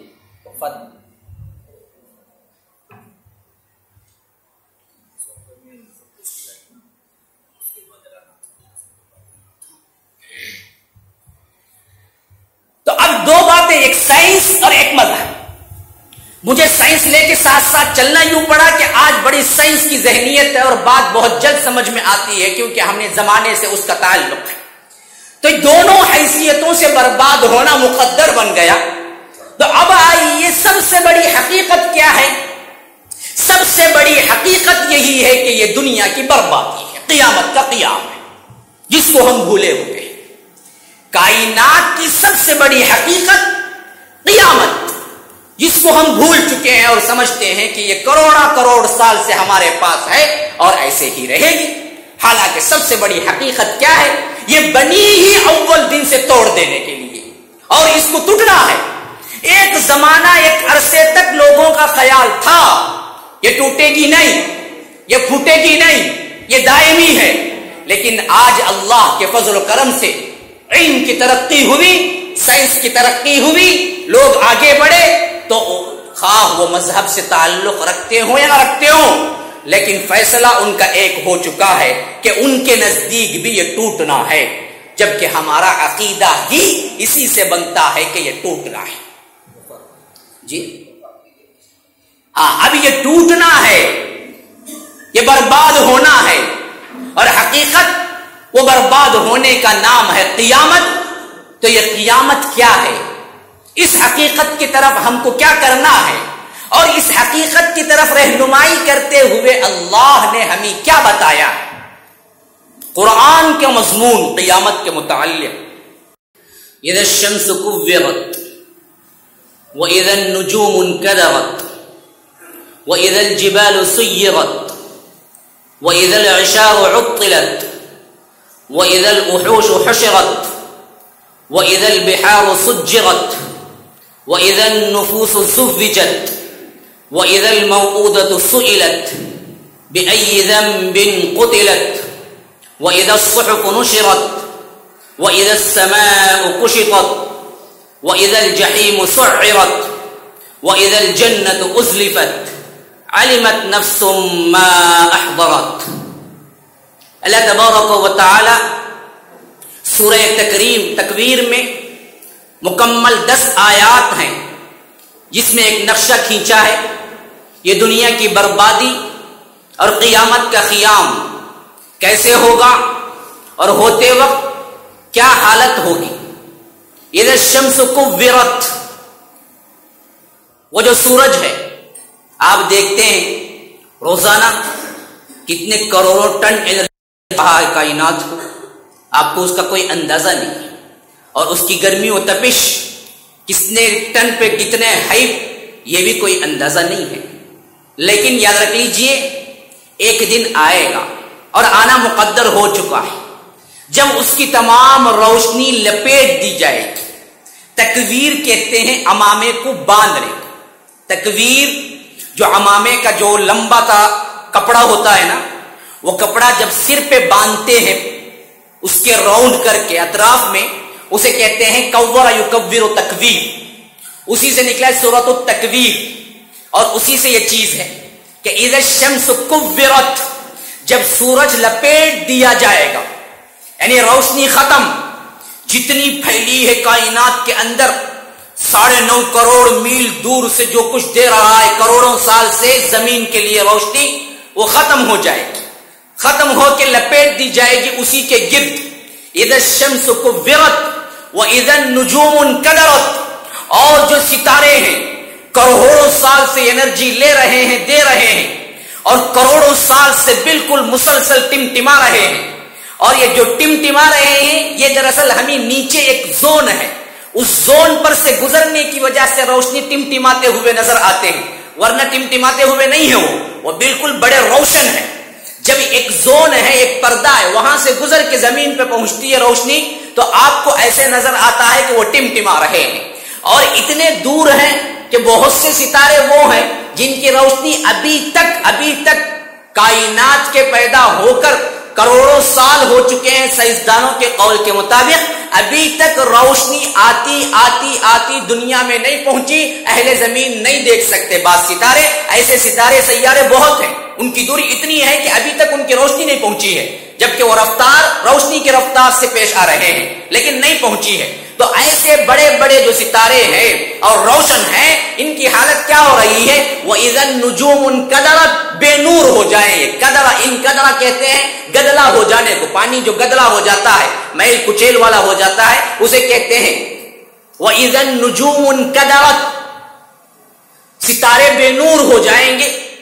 وَإِذَا الْجِبَالُ سُيِّرَتْ، اور یہ جو پہاڑ تم دیکھتے ہو بڑے بڑے صدیوں سے کھڑے ہوئے، اور جن کو توڑنے کے لیے تمہیں کیا ہے، بم استعمال کرنا پڑتا ہے، کھدائی وغیرہ کے سلسلے میں، سرنگ وغیرہ کے سلسلے میں آج بم استعمال کرتے ہیں ان پتھروں کو توڑنے کے لیے، اتنے مضبوط جن کی مضبوطی کا کوئی اور اندازہ اور مثال نہیں مل سکتی۔ اللہ کہتا ہے کیسے ہو جائیں گے؟ چلا دیے جائیں گے۔ وَإِذَا الْجِبَالُ سُيِّرَتْ، کیسے؟ دھنکی ہوئی روئی کی طرح۔ القارعۃ ما القارعۃ وما ادراک ما القارعۃ، یوم یکون الناس کالفراش المبثوث وتکون الجبال کالعہن المنفوش. پہاڑ کیسے ہو جائیں گے؟ گویا کہ دھنکی ہوئی روئی ہو. جس طرح بکھری ہوئی روئی ہوتی ہے اسی طرح اس کے ذرات بالکل بکھر جائیں گے کہ پہاڑ کی کوئی حیثیت نہیں ہوگی. سراب کے مانند ہو جائیں گے کہ جبھی تھے ہی نہیں. فرمایا وَإِذَا الْجِبَالُ سُيِّرَتْ. پھر اس کے بعد کیا؟ وَإِذَا الْعِشَارُ عُطِّلَتْ. 10 ماہ کی گابھن اونٹنیاں، حاملہ اونٹنیاں جو بچے دینے کے بالکل قریب ہوتے ہیں نا، اسے کہتے ہیں عشار. عشار وہ ہے اونٹنی جو بچے دینے کے قریب ہوتی ہے، 9 ماہ کی اونٹنی. عُطِّلَتْ، کھلی چھوڑ دی جائے. یہ دراصل کیا مطلب ہے؟ عربوں کو اون بڑا پسند تھا، اور اونٹ بھی جب بچہ دینے کا وقت آتا نا وہ بہت زیادہ محبوب ہو جاتا، کیونکہ اب وہ 2 ہوتے ہیں. اب جیسے ہی بچہ دے گا اونٹنی کے دودھ بھی ملے گا اور بچہ بڑا ہو کے پھر ایک اونٹ بنے گا. تو بڑی محبت سے اس وقت اس کی جانچ کرتے ہیں، اس کی دیکھ بھال کرتے ہیں تاکہ کیا ہے یہ تمام فائدے مل جائے. جیسا کہ آج ہم اکاؤنٹ کو بڑے سنبھال کے رکھتے ہیں، دیکھ کے خوش ہو جاتے ہیں. ابھی کتنا ہے، 1 لاکھ کو 1000 کم ہے، وہ بھی ڈال کے 1 لاکھ کر دیں گے. پھر 2 لاکھ کیسے بنانا ہے اس کے لیے ہم محنت کریں گے، پھر پورا مہینہ. پھر 2 لاکھ بن جائے گا تو بڑی مسرت ہوگی کہ اتنے پیسے ہیں، اور بینک دیوالا ہو کے کہہ دے کہ تمہارے کوئی پیسے نہیں، کہ تب ہارٹ اٹیک ہو کے مر جائے گا. یہ حالت ہماری اپنی ہے نا. بڑی محبت سے ہم اس کو سائنس کے رکھتے ہیں بینکوں کے اندر. اپنے لیے بھی ایسے بھی بہت سے لوگ ہیں جو اپنی بیماریوں کے لیے خرچہ نہیں کرتے. ہم سمجھتے بڑے غریب ہیں، پوچھتے ہیں تو لاکھوں کا اکاؤنٹ پڑا ہوا ہے، لیکن کیا کر رہے ہیں؟ سستی سے سستی دوائی کھا کے اور زیادہ بیماری مول لیتے ہیں. یہ ہے پیسے کی محبت. تو یہی ایسی ہی محبت ان کو گابن اونٹنیوں سے تھی جو 10 ماہ کی حاملہ اونٹنیاں ہوا کرتی تھی. تو اللہ کہتا ہے جس مال کو تم محبوب سائنس کے رکھتے ہو اس دن کیا ہو جائے گا؟ بکھر جائے گی، دوڑتے ہوئے پھریں گے، کوئی پوچھنے والا نہیں ہوگا. وَإِذَا الْعِشَارُ عُطِّلَتْ وَإِذَا الْوُحُوشُ حُشِرَتْ. اور وحشی جانور جمع کر دیے جائیں گے. ہاں، ہم ایک جمع نہیں ہوں گے، انسان جمع نہیں ہوں گے، جانور جمع ہوں گے. شیر جمع ہوگا، چیتا جمع ہوگا، درندے جمع ہوں گے، مگرمچھ جمع ہوں گے، کوے چیل جمع ہوں گے، عقاب جمع ہوگا. جتنے پرندے ہیں سب جمع ہوں گے، جتنے درندے ہیں سب جمع ہوں گے. اللہ ان سب کو بھی جمع کرے گا، ان پر بھی انصاف قائم کرے گا. ہاں، انہیں جنت جہنم نہیں ہے، سزا عذاب نہیں ہے، دائمی نہیں ہے. لیکن اللہ کے رسول نے کہا کہ غیر سنگ والی بکری کو، سنگ والی بکری جو مارے گی، سنگ سے تکلیف جو دے گی، اللہ قیامت کے دن ان دونوں کو پیدا کرے گا. پھر جس کو سنگ نہیں تھی اس کو سنگ دے گا اور کہے گا کہ اس کو مار. اسی سنگ سے جب اس کو مارے گی دونوں کا سب برابر، پھر دونوں کو فنا کر دیا جائے گا. انصاف کے دن کا مالک، مالک یوم الدین، انصاف کے دن کا مالک اللہ کے ہاں ذرا برابر ظلم نہیں. وما ربک بظلام للعبید، بندوں کے لیے کبھی ظلم کرنے والا نہیں. اتنا مہربان، اتنا رحم والا کہ ماں اپنے بچے سے اتنا پیار نہیں کر سکتی جتنا پیار اللہ تبارک و تعالی اپنے بندوں سے کر رہا ہے. جتنا رحم دنیا کے اندر رکھا ہے، 1 درجہ نیچے اتارا ہے، 99 درجے اپنے پاس رکھے ہیں، وہ سب کچھ رحم کے لیے رکھے ہیں. اللہ تبارک و تعالی نے جو رحم کیا ہے اس کے بارے میں اللہ کے رسول صلی اللہ علیہ وسلم ہمیں اطلاع دیتے ہوئے کہتے ہیں کہ ایک مرتبہ جا رہے تھے، صحابہ کی جماعت ساتھ میں تھی. ایک بالکل بدوی عورت چیختی چلاتی پھر رہی تھی. جو بچہ اس کو نظر آتا قریب جاتی، پکڑ لیتی، چمٹا لیتی، سینے کو لگا لیتی، دودھ پلانا شروع کر دیتی. پھر کچھ دیر بعد چھوڑ دیتی، پھر بھاگتی. پھر کوئی بچہ نظر آتا اٹھا لیتی، چومتی چلاتی، پھر دودھ پلانا شروع کر دیتی. اللہ کے رسول نے صحابہ سے کہا کہ کیا ہو گیا ہے اس کو، ذرا دریافت کرو. صحابہ نے دریافت کیا تو کہا کہ اللہ کے رسول اس کا بچہ گم ہو چکا ہے اور اس کے پیار میں یہ اندھی ہو چکی ہے. جس بچے کو دیکھتی ہے اس میں شبیہ اس کے بچے کی نظر آتی ہے تو وہ اٹھاتی ہے، پیار کرتی ہے، چمٹاتی ہے، دودھ پلاتی ہے. پھر جب اس کے ہوش آتے ہیں تو چھوڑ کے پھر دوسرے بچے کی طرف جاتی ہے. کہا کہ جب اس کو اس کا اپنا اصلی مل جائے گا، کہا کہ جب اس کو اس کا اپنا اصلی بچہ مل جائے گا، کیا تم تصور کر سکتے ہو کہ وہ آگ میں ڈال دے گی؟ کہا کہ نہ. یہ کیسے ہو سکتا ہے اللہ کے رسول؟ تو اللہ کے رسول نے فرمایا کہ یاد رکھو لوگو، اللہ تبارک و تعالی اس سے 70 گنا زیادہ بندے سے پیار کرتا ہے، وہ ڈال دے گا جہنم میں، تو ڈالتا ہے تو کیوں؟ ہم اسی کے مستحق ہوتے ہیں، ہمارے گناہ ایسے ہیں، اس وجہ سے ڈالتا ہے، ورنہ اللہ تو بڑا ارحم الراحمین ہے، اس کی رحمت بے کرام ہے، وہ انصاف کے ذن کا مالک ہے۔ تو یہ قیامت بڑی لرزہ دینے والی چیز ہے۔ وَإِذَا الْعِشَارُ عُطِّلَتْ وَإِذَا الْوُحُوشُ حُشِرَتْ، وحشی جانور جمع کر دیے جائیں گے۔ وَإِذَا الْبِحَارُ سُجِّرَتْ، سمندر دہکا دیے جائیں گے۔ آپ کو معلوم ہونا چاہیے سمندر پانی، اور پانی کو آگ نہیں پکڑتی، آگ کو پانی نہیں پکڑتا، آگ بجھانے کے لیے پانی استعمال کیا جاتا ہے، جبکہ اللہ کہتا ہے قیامت کے منظر میں کہ جتنا پانی والا یہ سمندر ہے آگ والا ہو جائے گا، دہکا دیے جائیں گے۔ وَإِذَا الْبِحَارُ سُجِّرَتْ، سمندر بہکا دیے جائیں گے، تو یہ پانی میں سے آگ نکلے گی کیسے؟ اس کے علماء نے بڑی توجیہیں کی ہیں، لیکن میں آج کے سائنسی مطابق سے بھی ایک توجیہ کر دیتا ہوں۔ پانی کیا ہے؟ اس کے مالیکولار جو بنے ہیں وہ H2O ہے، H2O، اس کے اندر کیا ہے؟ آکسیجن بھی ہے، ہائیڈروجن بھی ہے، یہ دو ملے ہیں تو پانی بنا ہے۔ پانی کیا ہے مالیکولارز کی حیثیت سے؟ H2O، hydrogen, oxygen. آکسیجن کیا ہے؟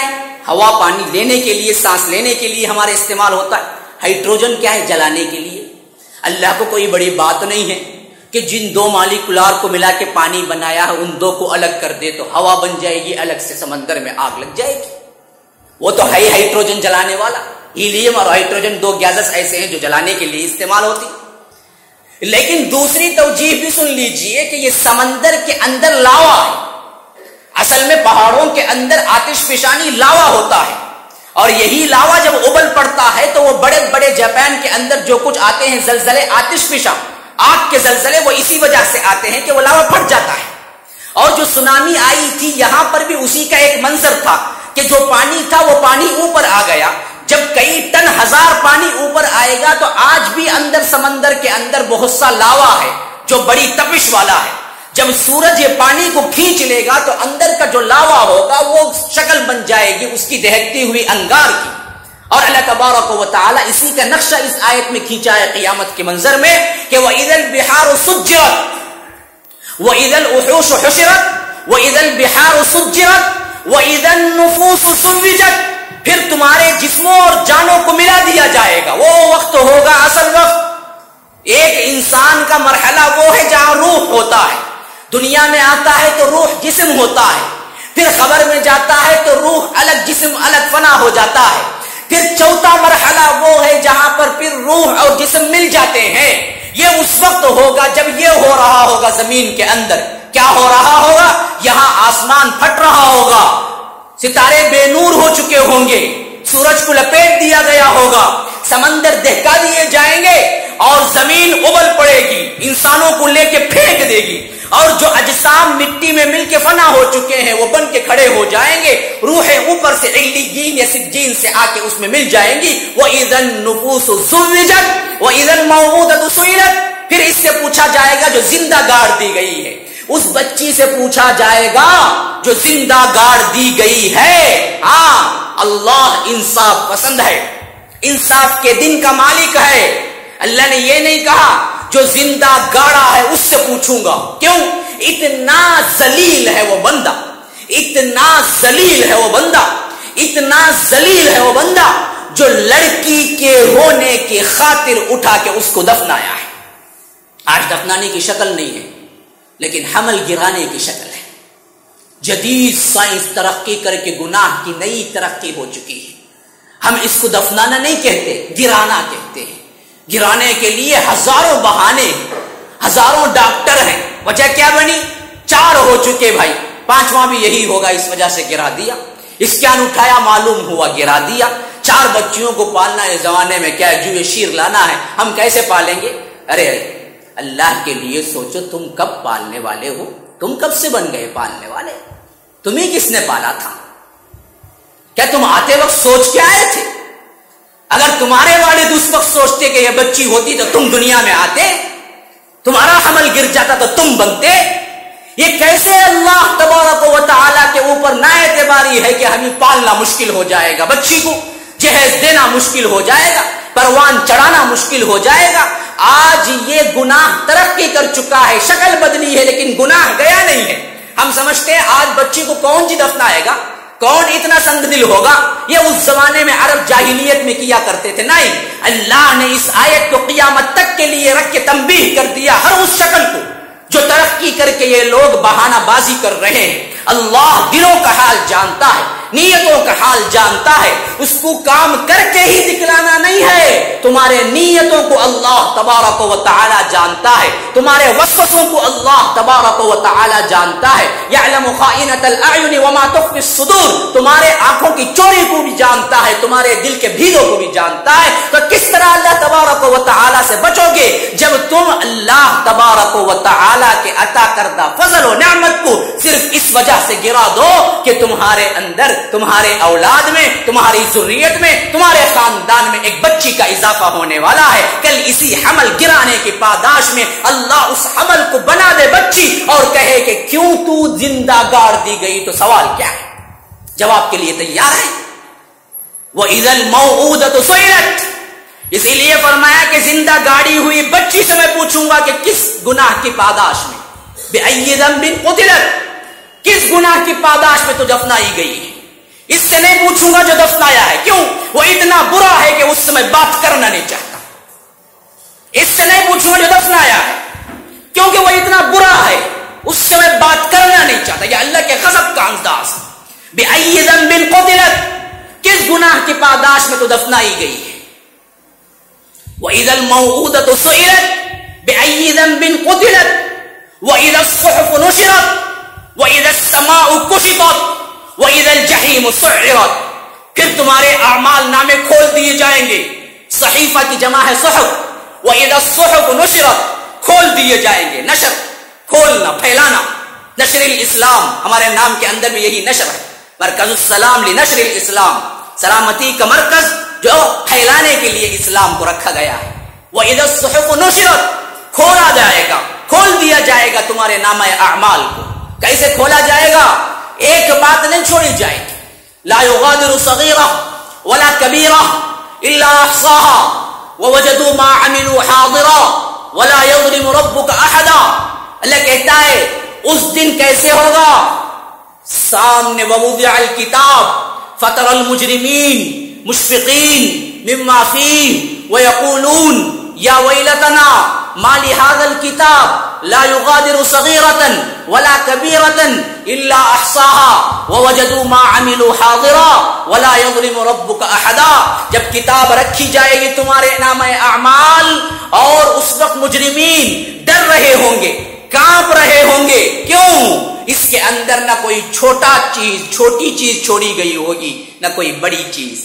خلوت میں ہو، جلوت میں ہو، کمرے کے اندر ہو، کمرے کے باہر ہو، گھر کے اندر ہو، گھر کے باہر ہو، بیوی کے معاملات ہوں، دوست احباب کے معاملات ہوں، انسانوں کے بھرے مجمع میں ہو، تنہائی کے اندر کمرے میں ہو، ہر چیز اس کے اندر درج۔ لا یغادر صغیرہ ولا کبیرہ، یہ کیسی کتاب ہے جو نہ کچھ چھوڑی ہے، نہ بڑی ہے، نہ چھوٹی ہے، الا احصاها، سب کو گن رکھا ہے۔ ووجدوا ما عملوا حاضرا، اس وقت سب کچھ یہ اپنے سامنے پائے گا۔ ولا یظلم ربک احدا، تیرے رب کی طرف سے برابر بھی تجھ پہ ظلم نہ ہوگا۔ کہے گا کہ اقرا کتابک کفا بنفسک اليوم علیک حفیظا، کہ دیکھو آج تم پڑھ لو اپنی کتاب۔ اقرا کتابک کفا بنفسک اليوم علیک حسیبا، آج تم اپنے کتاب کا، اپنے حساب کا، اپنے نامہ اعمال کا حساب کرنے کے لیے تم خود کافی ہو۔ واما من اوتی کتابہ بیمینی فیقول ہاؤم اقرؤوا کتابیہ انی ظننت عنی ملاق حسابیہ فهو فی عیشۃ راضیہ فی جنۃ عالیہ قطوفها دانیہ کلوا واشربوا ہنیئا بما اسلفتم فی الایام الخالیہ۔ واما من اوتی کتابہ بشمالہ فیقول یا لیتنی لم اوت کتابیہ ولم ادر ما حسابیہ یا لیتها كانت القاضیہ ما اغنا عنی مالیہ ہلک عنی سلطانیہ خذوہ فغلوہ ثم الجحیم صلوہ ثم فی سلسلۃ ذرعها 70 ذراعا فاسلکوہ انہ کان لا یؤمن باللہ العظیم ولا يحض على طعام المسکین فلیس له اليوم ہاہنا حمیم ولا طعام الا من غسلین لا یأکلہ الا الخاطئون۔ سورہ حاقہ میں یہ کتاب دینے کا، یہ نامہ اعمال کھولنے کا ایک اور منظر بیان ہوا ہے۔ فرمایا جس کے سیدھے ہاتھ میں نامہ اعمال ملے گا وہ بھاگتا دوڑتا آئے گا، کہے گا کہ پڑھو پڑھو میرا نامہ اعمال، دیکھو کیا مارکس لے کے آیا ہوں۔ یہاں دنیا میں بھی جب لیتا ہے بندہ، چار دوستوں کو دکھاتا پھرتا ہے کہ دیکھو کیا گریڈ آیا ہے، دیکھو کیا مارک لے کے آیا ہوں۔ ایسے ہی خوشی خوشی ہاؤ مقرؤ کتابیہ، پڑھو پڑھو دیکھو دیکھو میرا نامہ اعمال کیسے ہے۔ انی ظننت انی ملاق حسابیہ، مجھے یقین کامل تھا کہ اپنے رب سے ملاقات کرنا ہے۔ فی جنت عالیہ، بلند باغات میں، قطوفها دانیہ، جھکے پڑ رہے ہوں گے پھل اس کے سامنے۔ قطوفها دانیہ کلوا واشربوا ہنیئا بما اسلفتم فی الایام الخالیہ، کہ اللہ کی طرف سے ندا آئے گی کہ اے جنتیوں کھاؤ پیو مزے اڑاؤ موج مستی اڑاؤ، کیوں؟ تم نے دنیا کی زندگی میں اللہ سے ڈرتے ہوئے گزارا تھا۔ وَأَمَّا مَنْ أُوتِيَ كِتَابَهُ بِشِمَالِهِ، جس کے نامہ اعمال بائیں ہاتھ میں دیے جائیں گے، فَيَقُولُ يَا لَيْتَنِي لَمْ أُوتَ كِتَابِيَهْ، اس وقت وہ کہے گا کہ کاش کہ مجھے یہ نہ دیا گیا ہوتا۔ جسے یہاں لے کے فیل سرٹیفکیٹ چھپا چھپا کے پھرتے ہیں، لے آئے کیا جی نہیں ابھی نہیں دیکھا، خود معلوم ہوتا ہے نیٹ میں بھی نہیں گیا، میں ابھی جاؤں گا دیکھوں گا، کیوں معلوم ہوتا ہے فیل ہو جائے، کیا بتائے گا بندہ؟ بعینہ وہی حرکت وہاں پر بھی ہے، یا لیتنی لم اوت کتابیہ، اگر مجھے نہ دیا جاتا تو اچھا تھا، ولم ادری ما حسابیہ، اصل میں مجھے گمان بھی نہیں تھا، خیال بھی نہیں تھا میرا حساب ہوگا۔ ہاں یہ جو گمان نہیں رکھتے ہیں نا وہاں تڑپیں گے، جن کو یقین ہے کہ ہمیں پائی پائی کا حساب دینا ہے، حرکت حرکت کا حساب دینا ہے، جنبش جنبش کا حساب دینا ہے، اللہ ہمیں دیکھ رہا ہے، اللہ کے اذن، اللہ کی اجازت، اللہ کے حکم، اللہ کے رسول کی اطاعت میں ہمیں زندگی گزارنا ہے۔ ان کے لیے تو وہاں شادمانی ہے، ان کے لیے تو وہاں جنتیں ہیں، لیکن جو نہ مانتا ہے اس کا حال ہوگا کیا؟ اللہ کہتا ولم ادری ما حسابیہ یا لیتہا کانت القاضیہ، پکارے گا کہ کاش کہ مجھے مار دیا جاتا، مجھے موت دے دی جاتی، یا لیتہا کانت القاضیہ، آج مجھے موت دے دی جائے، میں مر جاؤں، میرا خاتمہ ہو جائے۔ نئے پکار آئے گی، تم آج موت کو پکارو، ایک کو پکارو، دو کو پکارو، کروڑوں کو پکارو، سووں کو پکارو، لا تدعوا اليوم ثبورا واحدا وادعوا ثبورا كثيرا، کہ تم ایک نہیں پکارتے رہو، آج تمہیں موت نہیں آنی ہے۔ یا لیتہا کانت القاضیہ ما اغنا عنی مالیہ، کہے گا اس وقت کہ یہ کیا کام آیا میرا مال، آج مال کے لیے کیا کچھ نہیں کر رہا ہے بندہ، کتنے جھوٹ نہیں بول رہا ہے، کتنا سود نہیں کھا رہا ہے۔ سود وہ ہے اللہ کے بندو، ذرا سمجھ سے کام لیجیے، سود وہ ہے جس کو اللہ نے کہا کہ میرے ساتھ جنگ ہے۔ ہاں فَإِن لَمْ تَفْعَلُوا فَأْذَنُوا بِحَرْبٍ مِّنَ اللَّهِ وَرَسُولِهِ، اگر تم سود کو نہ چھوڑو گے تو یاد رکھو اللہ اور اس کے رسول سے جنگ کا اعلان ہے، اللہ اور اس کا رسول جنگ کر رہا ہے، تیار ہو؟ کوئی ادنا مسلمان تیار ہوگا اللہ اور اس کے رسول سے جنگ؟ لیکن کھا رہا ہے نہیں کھا رہا ہے، جا رہا ہے نہیں جا رہا ہے، بنا رہا ہے نہیں بنا رہا ہے۔ فکسڈ ڈپازٹ میں ڈالو 5 لاکھ، 5 سال میں کیا بنیں گے؟ 10 لاکھ بن جائیں گے، ڈالو کیا ہے 10 سال بن جائیں گے۔ ارے اللہ کے بندے کل تو زندہ رہے گا، تجھے پتا ہے؟ تو 10 سال کی 5 سال کی بات کر رہا ہے، کل رہے گا زندہ، اگلا پل رہے گا زندہ۔ کس کے لیے کمائی کر رہا ہے؟ کس کے لیے جوڑ رہا ہے؟ کیا جوڑ کے کیا فائدہ ہونے والا ہے؟ کس کو چھوڑی ہے یہ موت؟ جگہ جی لگانے کی دنیا نہیں ہے، یہ عبرت کی جا ہے، تماشا نہیں ہے۔ اجل ہی نے چھوڑا نہ کسرا نہ دارا، اسی سے سکندر صفات بہارا، ہر ایک لے کے کیا کیا نہ حسرت سے دھارا، پڑا رہ گیا یوں ہی ٹھاٹ سارا۔ جگہ جی لگانے کی دنیا نہیں ہے، یہ عبرت کی جا ہے، تماشا نہیں۔ یہاں کیا بناتے ہو؟ یہاں کیسے اللہ تبارک و تعالی کا انکار کرتے ہو، حکم کا اللہ کو ناراض کر لیتے ہو، پھر بھی تیار ہو اللہ سے ملنے کے لیے۔ ایسے لوگوں سے اللہ خطاب کر رہا ہے بقرہ، فما اصبرهم علی النار، آگ پر جانے پر تمہیں بڑا صبر ہے. کتنا صبر ہے؟ تم جہنم میں جانے کے لیے تم تیار ہو گئے ہو. اصبرہم علی النار، تمہیں بڑا صبر ہے اس سلسلے میں. تو فرمایا کہ یہ معاملہ نہیں ہوگا. وہاں کہے گا اغنا عنی مالیہ، کاش ہمیں کیا کام آیا مال. ہلک عنی سلطانیہ، سیٹ کیا کام آئی. عہدہ بھی کوئی کام نہیں آیا، ہلاک ہو گئے پورے عہدے. سیٹوں کے لیے کیا کچھ نہیں کر رہا ہے آج بندہ. اجی الیکشن کا زمانہ ہے، اس میں دیکھیے کتنے جھوٹ، کتنے کرپشن، کتنا پیسہ لوٹا ہے. کیوں؟ ایک سیٹ مل جائے، ایک عہدہ مل جائے. عہدے کے لیے انسان کتنے جھوٹ بولتا ہے، کتنی اللہ کی نافرمانی کرتا ہے. اللہ کہتا ہے کہ وہاں کہے گا ہلک عنی سلطانیہ، میری سیٹ بھی گئی، عہدہ بھی کچھ کام نہیں آیا. وہاں سے ندا آئے گی اوپر سے فرشتوں کے ذریعے، خذو، پکڑو اس مجرم کو، فغلو، جکڑو اس کو. ثم فی سلسلۃ ذرعها 70 ذراعا فاسلکوہ، پھر اس کے بعد 70 گز لمبی لمبی زنجیروں سے اس کو لپیٹ دو. کیوں؟ انہ کان لا یؤمن باللہ العظیم، یہ اللہ عظیم و برتر پر ایمان نہیں لایا. ولا یحض علی طعام المسکین، کیوں؟ یہ مسکین کو کھانا کھلانے کی ترغیب نہیں دیتا. اللہ اکبر، اللہ اکبر. اللہ کے حق کے ساتھ ساتھ کس طرح بندوں کا حق ادا کر رہا ہے. دیکھیے، کھانا کھلانا نہیں، کھانا کھلانے کی ترغیب دینا، یہ بھی بہت بڑی نیکی کا کام ہے.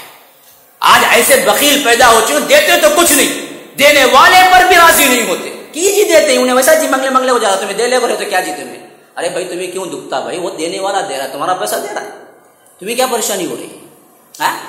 ابھارنا بھی بہت بڑی نیکی ہے.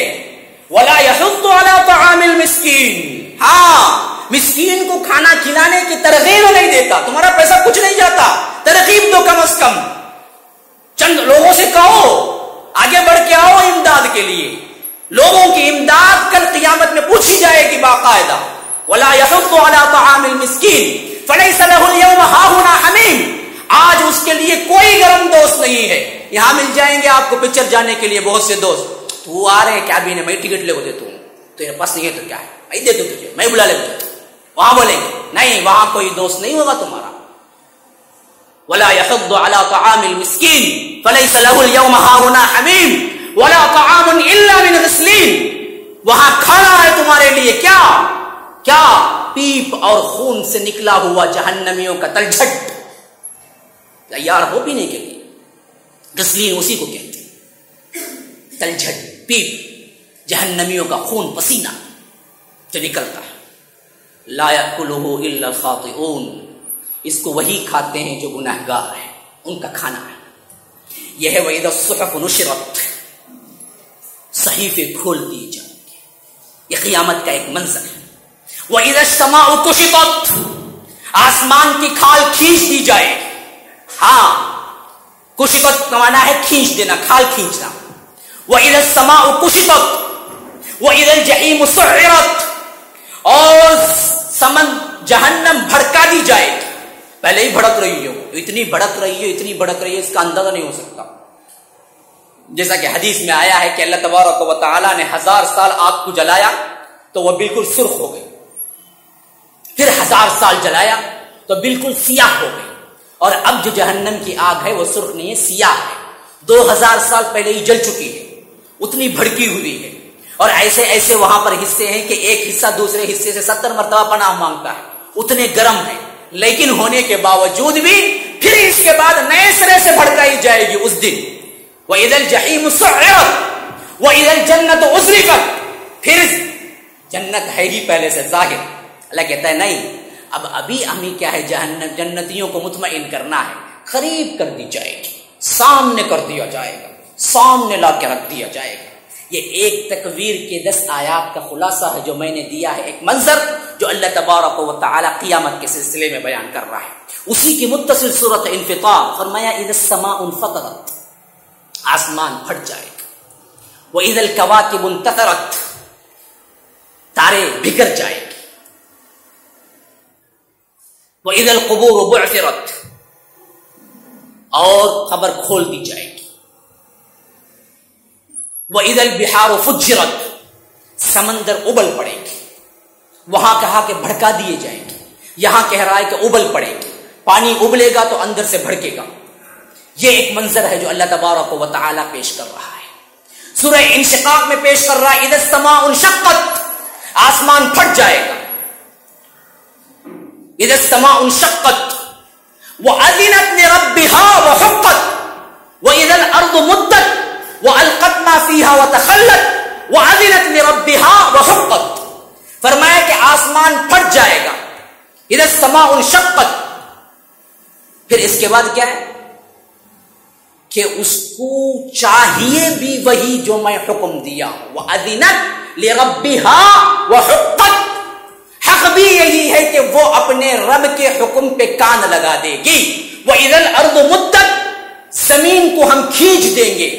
اور حدیث میں آتا ہے کہ جو گول زمین ہے قیامت کے دن ویسے نہیں رہے گی. اس کے اوپر کیا ہے؟ نشیب فراز، اوپر نیچے پہاڑ غار سب ہے. اللہ تبارک و تعالی اس کو جس طرح ربر کھینچتے ہیں اس طرح کھینچ دے گا. کھینچتے کھینچتے کھینچتے کھینچتے اس کے اندر کا غبار یوں چپٹی روٹی کی طرح ہو جائے گا اور وہ ہوگی تانبے کی. کوٹ کوٹ کے اللہ کے رسول کہتے ہیں کہ قیامت کی زمین وہ زمین ہے، اس کو کوٹ کوٹ کوٹ کوٹ کے چپٹی کر دی جائے گی اور وہ تانبے کی زمین ہوگی جس کے اوپر ایک نیزے پر سورج چمک رہا ہوگا. تو کیسے تپش ہوگی، کیسے تپش ہوگی، اندازہ کر لیجیے. اس تپش میں گنہگار اپنے گناہوں کی حیثیت سے تیر رہا ہوگا. کوئی گھٹنے تک، کوئی ٹخنے تک، کوئی کمر تک، کوئی سینے تک، کوئی کندھے تک، کوئی کان کی لو تک، کوئی پورا کا پورا تیر رہا ہوگا اپنے پسینے کے اندر. اور اس وقت جہنمی اتنا روئیں گے، اتنا روئیں گے، اتنا روئیں گے. رونے کے لیے آنسو نہیں ہوں گے تو خون آئے گا. خون بھی اتنا آئے گا، اللہ کے رسول کہتے ہیں کہ وہ خون کو جمع کر دیا جائے تو سمندر میں کشتیاں چلائی جائیں، کشتیاں چلائی جائیں اسی خون. اتنا روئیں گے. روئیں گے کس وجہ سے؟ عذاب چھوڑ دو؟ نہیں نہیں، اس وجہ سے کہ مار دو. موت مانگ کے روئیں. آج یہاں موت سے بھاگتے ہو، وہاں موت مانگے گی. یہاں زندگی چاہتے ہو، وہاں موت چاہے گی. کیوں؟ عذاب اتنا سخت ہوگا، عذاب اتنا سخت ہوگا. تو یہ 3 آیات، 3 صورتیں جو میں نے آپ کے سامنے پیش کی ہیں قیامت کھڑے ہونے کے منظر کی حیثیت سے. یہ قیامت ہے، یہ قیامت ہے، اس سے ہر کوئی پیش آنا ہے. تو فرمایا علمت نفس ما احضرت، اس وقت ہر نفس جان لے گا کہ کیا لے کے میرے پاس حاضر ہوا ہے، کیا لے کے آیا ہے. یہ جان لے. وہاں جان کے کیا کرنا ہے؟ یہاں اگر جانچ لیں ایک لمحے کے لیے تو اللہ کہتا ہے تمہارے گناہ بڑھتے بڑھتے سمندر، سمندر سے بڑھتے بڑھتے سمندر کی ریت، وہاں سے بڑھتے بڑھتے چٹان، وہاں سے بڑھتے بڑھتے آسمان کے کنارے تک پہنچ جائیں. انار السماء. کوئی کر سکتا ہے اتنے گناہ؟ اللہ کے لیے بتلائیے کہ کوئی کتنا بھی گناہ کرے وہ زمین بھر کے اونچا ہوتے ہوتے ہوتے ہوتے آسمان کو پہنچ جائے گا؟ نہیں پہنچے گا، نہیں پہنچے گا. لیکن اللہ کہتا ہے اتنا بھی لے کے آئے، کوئی مسئلہ نہیں، کوئی مسئلہ نہیں. ایک مرتبہ سچے دل سے کہے کہ استغفر اللہ، اللہ مجھے معاف کر دے تو میں معاف کروں گا، مجھے کوئی پرواہ نہیں. ہے تیار کوئی معافی مانگنے کی؟ ہے تیار کوئی اپنے گناہوں کو کیا ہے اللہ کے آگے پیش کر کے توبہ کرنے کی؟ تو کہا کہ علمت نفس ما احضرت، اس دن سمجھ لے گا ہر انسان جو وہ لے کے آیا ہے. اسی طرح فرمایا کہ وما ادراک ما یوم الدین، انفطار میں ابھی حافظ صاحب نے آپ کے سامنے کرا. یہ قیامت کا دن یوم الدین کیا ہے؟ ثم ما ادراک ما یوم الدین، تم کیا جانتے ہو کہ یہ قیامت کا دن کیا ہے؟ پھر سوچو کون سا دن؟ یوم لا تملک نفس لنفس شیئا والامر یومئذ للہ. اس دن کوئی انسان کسی انسان کے کسی چیز میں کام نہیں آئے. تم کہاں کے لے کے رکھ لے ہو؟ فلاں بچا دیں گے، فلاں کا دامن پکڑ لیں گے، فلاں مسئلے میں حل ہو جائے گا. ارے اللہ کے بندے سوچو، سب ننگے اٹھیں گے، دامن کہاں سے آئے گا؟ کس کے لیے دامن ہے؟ کس کے لیے چادر ہے؟ کون ہے جو ایک دوسرے کی طرف دیکھے گا؟ وہاں تو منظر کیا ہوگا؟ سورہ عبس کے آخری میں فرمایا فَإِذَا جَاءَتِ الصَّاخَّةُ، وہ کان پھاڑ دینے والی چیخ آئے گی. صاخہ کہتے ہیں، صخہ یصخ، چیخنا، ایسی چیخ اس کے علاوہ کوئی دوسری چیخ سنائی نہ دی، اسے کہتے ہیں صاخہ. فرمایا کہ فَإِذَا جَاءَتِ الصَّاخَّةُ، کان پھاڑ دینے والی چیخ جب آئے گی. دوسرا معنی ہوگا کان بہرا کر دینے والی چیخ جب آئے گی. ہوگا کیا؟ یوم یفر المرء من اخیہ، یہ وہ دن ہوگا جب انسان اپنے بھائی سے بھاگے گا. دیکھ کے جان کے، انجانے میں نہیں، دیکھ کے جان کے بھائی ہے بھاگے گا. یفر المرء من اخیہ وامہ وابیہ، اپنی ماں اپنے باپ سے بھاگے گا. وصاحبتہ وبنیہ، اپنی بیوی اپنے بیٹوں سے بھاگے گا. لکل امرئ منہم یومئذ شأن یغنیہ، ہر کوئی انسان اپنے حال میں اتنا پریشان ہوگا کہ اس کو دوسروں کا حال بے پرواہ کر دے گا.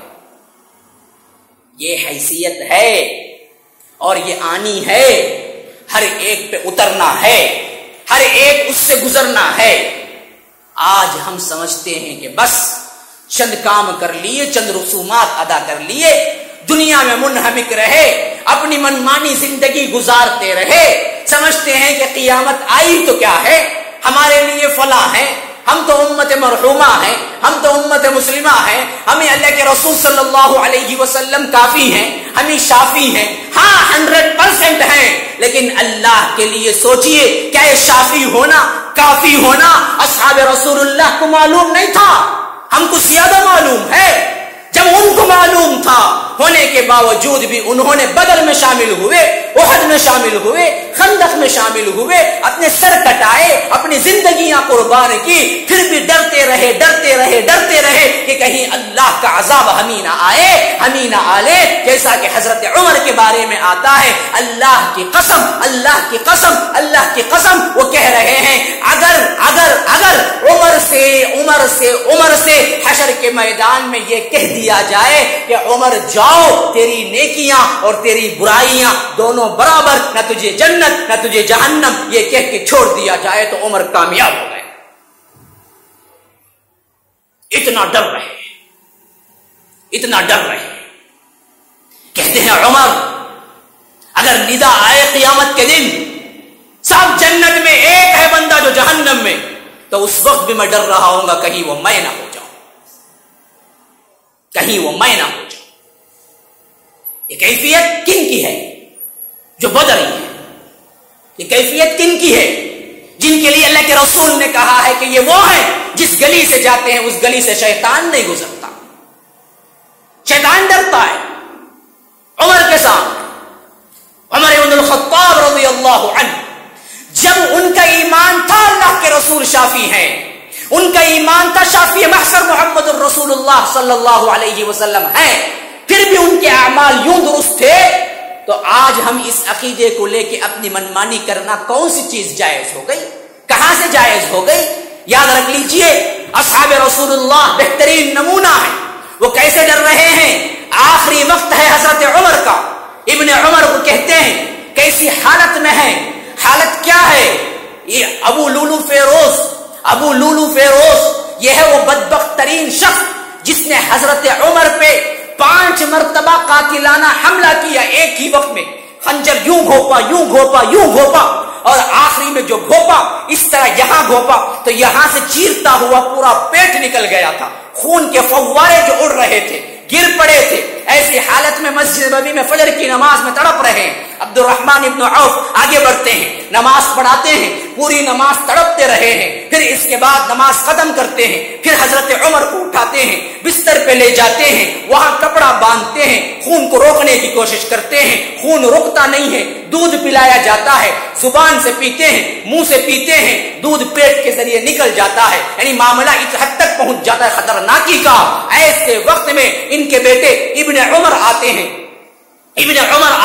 کہتے ہیں ابا جان خوشخبری، خوش ہو جائیے، آپ کو کیا ڈر ہے؟ فلاں بشارت ہے. اللہ کے رسول نے کتنی مرتبہ تمہیں بشارت دی ہے کہ تم جنتی ہو، کتنی مرتبہ کہا ہے کہ تم جنتی ہو، تمہارے لیے فلاں بشارت ہے. ایک مرتبہ تو کہا میں نے جب جنت کی سیر کی معراج کی رات میں تو میں نے دیکھا کہ یہ خوبصورت خالص موتیوں کا بنا ہوا محل، سفید ایسا محل ہے کہ مجھے خواہش ہونے لگی کہ کاش کہ یہ میرا ہوتا۔ تو میں نے پوچھا جبرائیل سے یہ محل کس کا ہے، یہ محل کس کا ہے؟ اللہ کے رسول کو بتایا گیا یہ قریشی کا ہے، یہ قریشی کا ہے۔ اللہ کے رسول نے کہا کہ جبرائیل میں بھی قریشی ہوں، میں بھی قریشی ہوں، میرا بھی تو ہو سکتا ہے۔ تو جبرائیل نے وضاحت کی اللہ کے رسول قریشی آپ کی امتیوں میں سے ہے۔ کہا تو پھر کس کا؟ کہا کہ عمر کا ہے۔ اللہ کے رسول کہتے ہیں کہ محل کو دیکھا تو اتنی شدید خواہش ہوئی کہ اتنا باہر سے اتنا خوبصورت ہے تو اندر سے کتنا خوبصورت ہوگا، مجھے اندر جا کے دیکھنا چاہیے۔ اور میں اندر جانے لگا تو میں نے دیکھا کہ عمر کی حور وہاں بیٹھی وضو کر رہی ہے۔ اللہ اکبر! عمر کی حور وہاں بیٹھی وضو کر رہی ہے، اور مجھے حضرت عمر کی غیرت یاد آ گئی۔ اللہ اکبر! اللہ کے رسول نے کہا کہ عمر تیری غیرت مجھے یاد آ گئی، اس وجہ سے میں جنت کے اس محل میں داخل ہونا چھوڑ دیا، واپس آ گیا۔ حضرت عمر نے سنا تو آنکھوں سے آنسو بل پڑے۔ کہا کہ اللہ کے رسول آپ سے غیرت کرتا میں؟ آپ سے کیا غیرت ہے مجھے؟ آپ جاتے دیکھ، یہ ہے عمر، وہ عمر جن کے لیے اتنی بشارتیں ہیں۔ موت کا وقت آ رہا ہے تو حالت کیا ہے؟ زخموں سے چور خون بہ رہا ہے۔ ایسی حالت میں ان کے بیٹے ابن عمر اندر داخل ہوتے ہیں تو حضرت عمر نے کہا کہ بیٹا آج اس رب العالمین کے دربار میں حاضر ہونے کا وقت ہے جو بڑا زبردست بھی ہے، جبار بھی ہے، اور میرے گناہ اتنے ہیں کہ پتہ نہیں میرا حال کیا ہو۔ تو ایسا کر، اسی حالت میں مجھے بستر سے اتار اور اس زمین پر میرے گال کو رکھ۔ ابن عمر نے کہا کہ ابا جان یہ کیا بات کر رہے ہیں؟ فلاں فلاں بشارتیں آپ کے لیے نہیں ہیں، آپ اتنی آہوزاری کیوں کر رہے ہیں؟ اور ابن عمر کہتے ہیں کہ میں نے سوچا کہ ابا تکلفاً کہہ رہے ہیں، میں خاموش کھڑا رہا تو حضرت عمر کی پیشانی مبارک پہ زبردست غصہ آ گیا، چہرہ مبارک غصے سے سرخ ہو گیا۔ کہا بیٹے سے کہ اے بیٹے میں کیا کہہ رہا ہوں، تو کیا کر رہا ہے؟ اتار مجھے بستر سے اور میرا منہ اوندا کر اور میرے گال کو زمین سے رکھ، کیونکہ اگر مجھے ہو سکتا تو میں خود کر لیتا، آج اس حالت میں نہیں ہوں۔ جب اتنے غصے سے کہا تو ابن عمر کہتے ہیں کہ میں نے حضرت عمر کو اتارا، پھر پلٹایا، پھر وہ جو زمین ہے اس پہ ان کی پیشانی کو لگایا تو حضرت عمر کیسے کیسے وفات پائے، اس گال کو زمین پہ رکھے ہوئے رگڑ رہے تھے اور کہہ رہے تھے کہ اے اللہ آج تیرے پاس تیرا بندہ آ رہا ہے گناہوں کو لے کر، سوائے تیری مغفرت کے میرے پاس کچھ اور نہیں ہے۔ کون کہہ رہا ہے؟ یہ عمر ہے، یہ قیامت ہے، یہاں سے جانا ہے۔ ہم بڑی اطمینان کی زندگی گزارتے ہیں، ہم سمجھتے ہیں یہ سب کچھ آنی جانی چیز ہے، ہوتا ہی رہتا ہے، ہمیں کیا فکر کرنی؟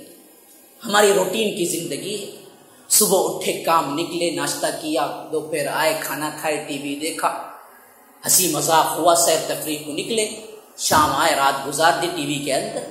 یہ زندگی ہے؟ ذرا سوچ کے تو دیکھیے، اتنی گفتگو اللہ نے کیوں کی ہے قرآن کے اندر قیامت کے سلسلے؟ آپ کو نظر آئے گا کہ پورا امپارا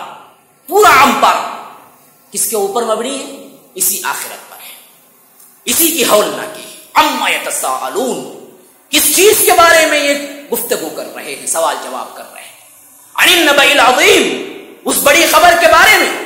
کلا سیعلمون، ہرگز نہیں وہ جان لیں گے۔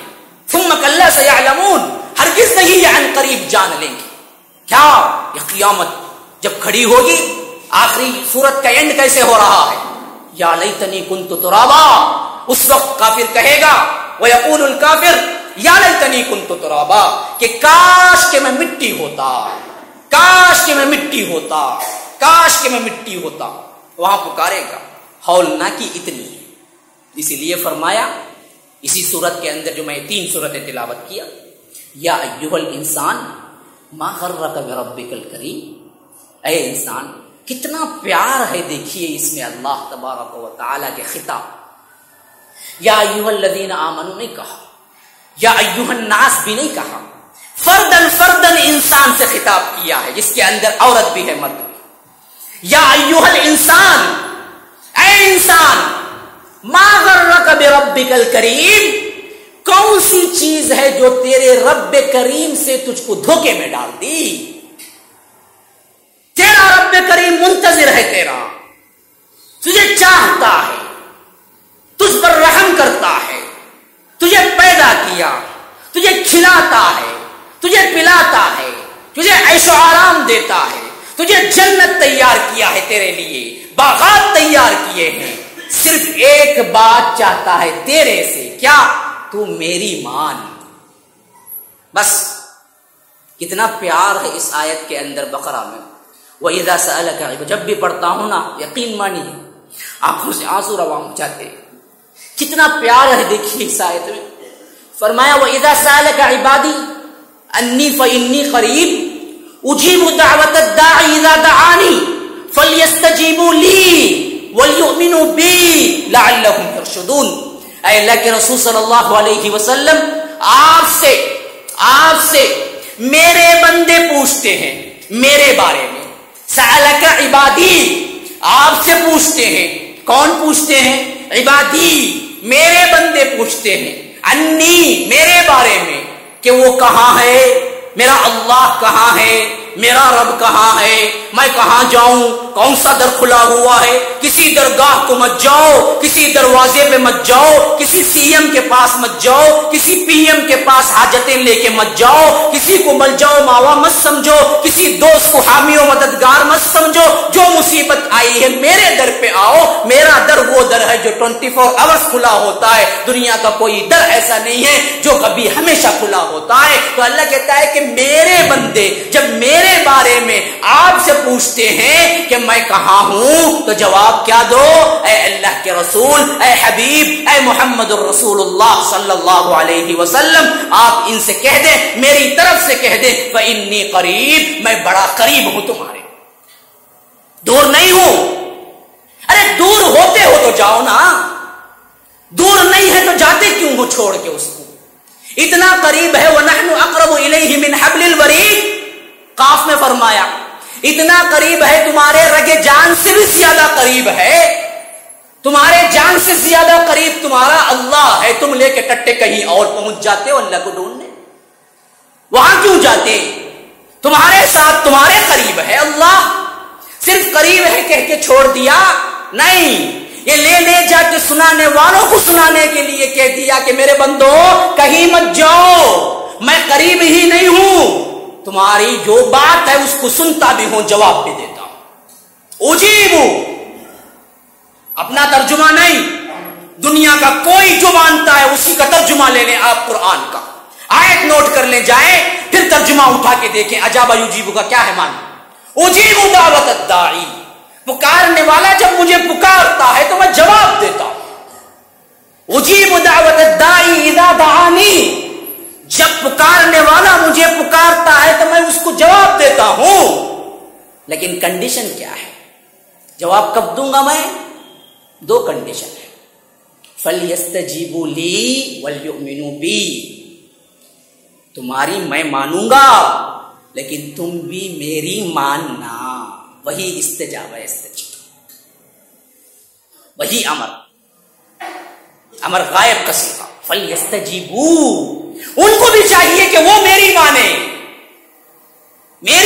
میں ان کی مانتا ہوں، وَلْيُؤْمِنُوا بِي، مجھے پہ ایمان رکھیں، ایمان میں کسی اور کو شریک نہ کریں، خالق وہی، رازق وہی، دینے والا وہی، کھلانے والا وہی۔ تو اللہ کے بندو سوچو، سجدہ بھی اسی کے لیے ہو، قیام بھی اسی کے لیے ہو، رکوع بھی اسی کے لیے ہو، حمد بھی اسی کے لیے ہو، تعریف بھی اسی کے لیے ہو، کھاتے ہو اس کا، سر جھکاتے ہو کہیں اور، یہ کیا دھوکہ بازی نہیں؟ یہ اللہ تبارک و تعالی سے کیا ہے؟ نافرمانی نہیں؟ تو فرمایا کہ فَلْيَسْتَجِيبُوا لِي وَلْيُؤْمِنُوا بِي، ان کو بھی چاہیے کہ وہ میری مانے اور مجھے پہ ایمان رکھیں، لَعَلَّهُمْ يَرْشُدُونَ، تاکہ یہ لوگ ہدایت پائیں۔ تو اللہ تبارک و تعالی بندوں کو پکار کے کہتا ہے، مَا غَرَّكَ بِرَبِّكَ الْكَرِيمِ، رب کریم کی طرف سے کس چیز نے تمہیں دھوکے میں ڈال دیا ہے؟ کون ڈالا ہے دھوکے میں؟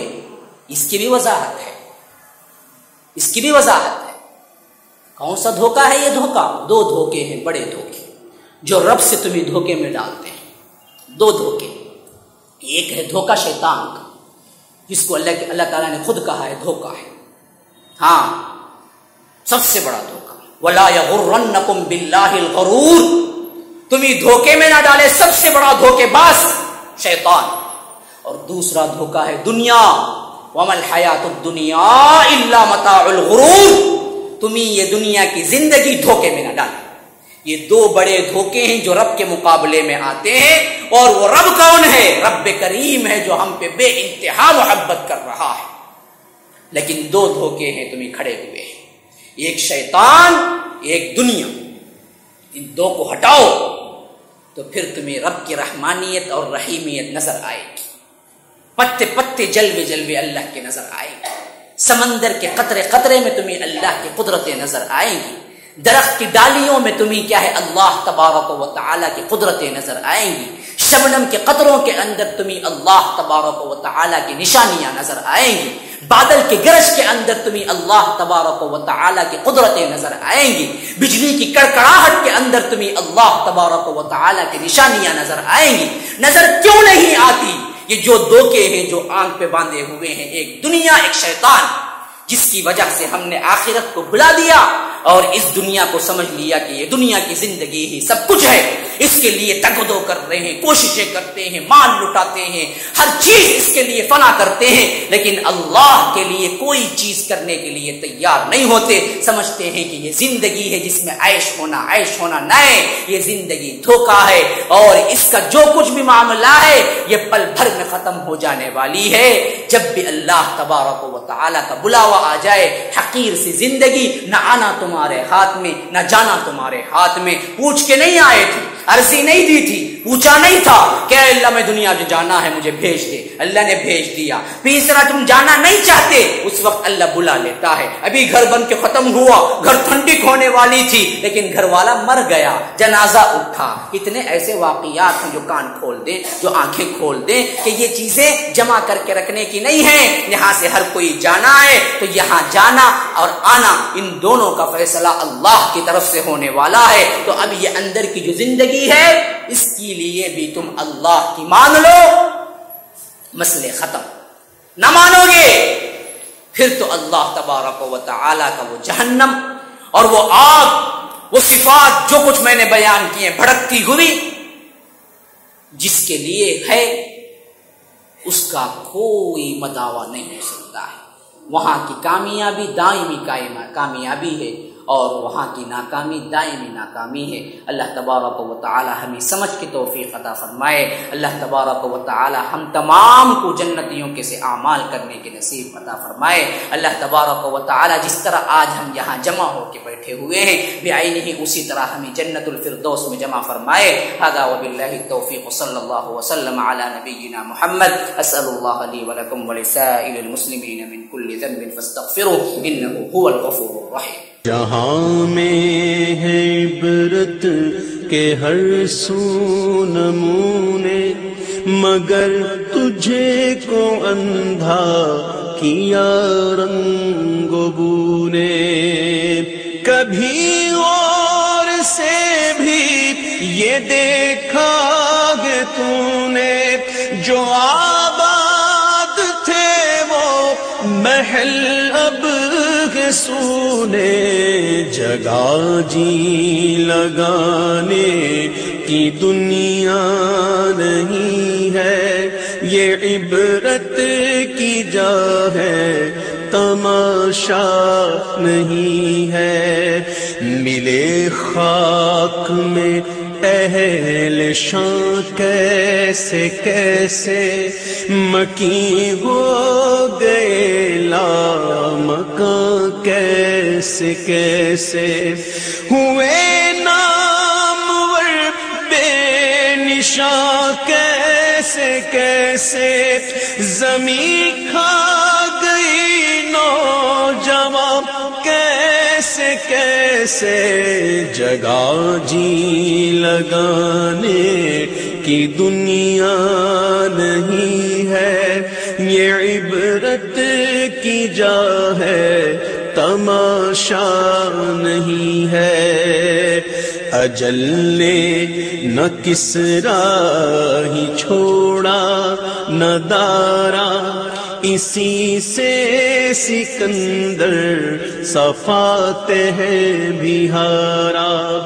ہر ایک لے کے کیا کیا نہ حسرت سی دھارا، پڑا رہ گیا سب یوں ہی ٹھاٹھ سارا، جگہ جی لگانے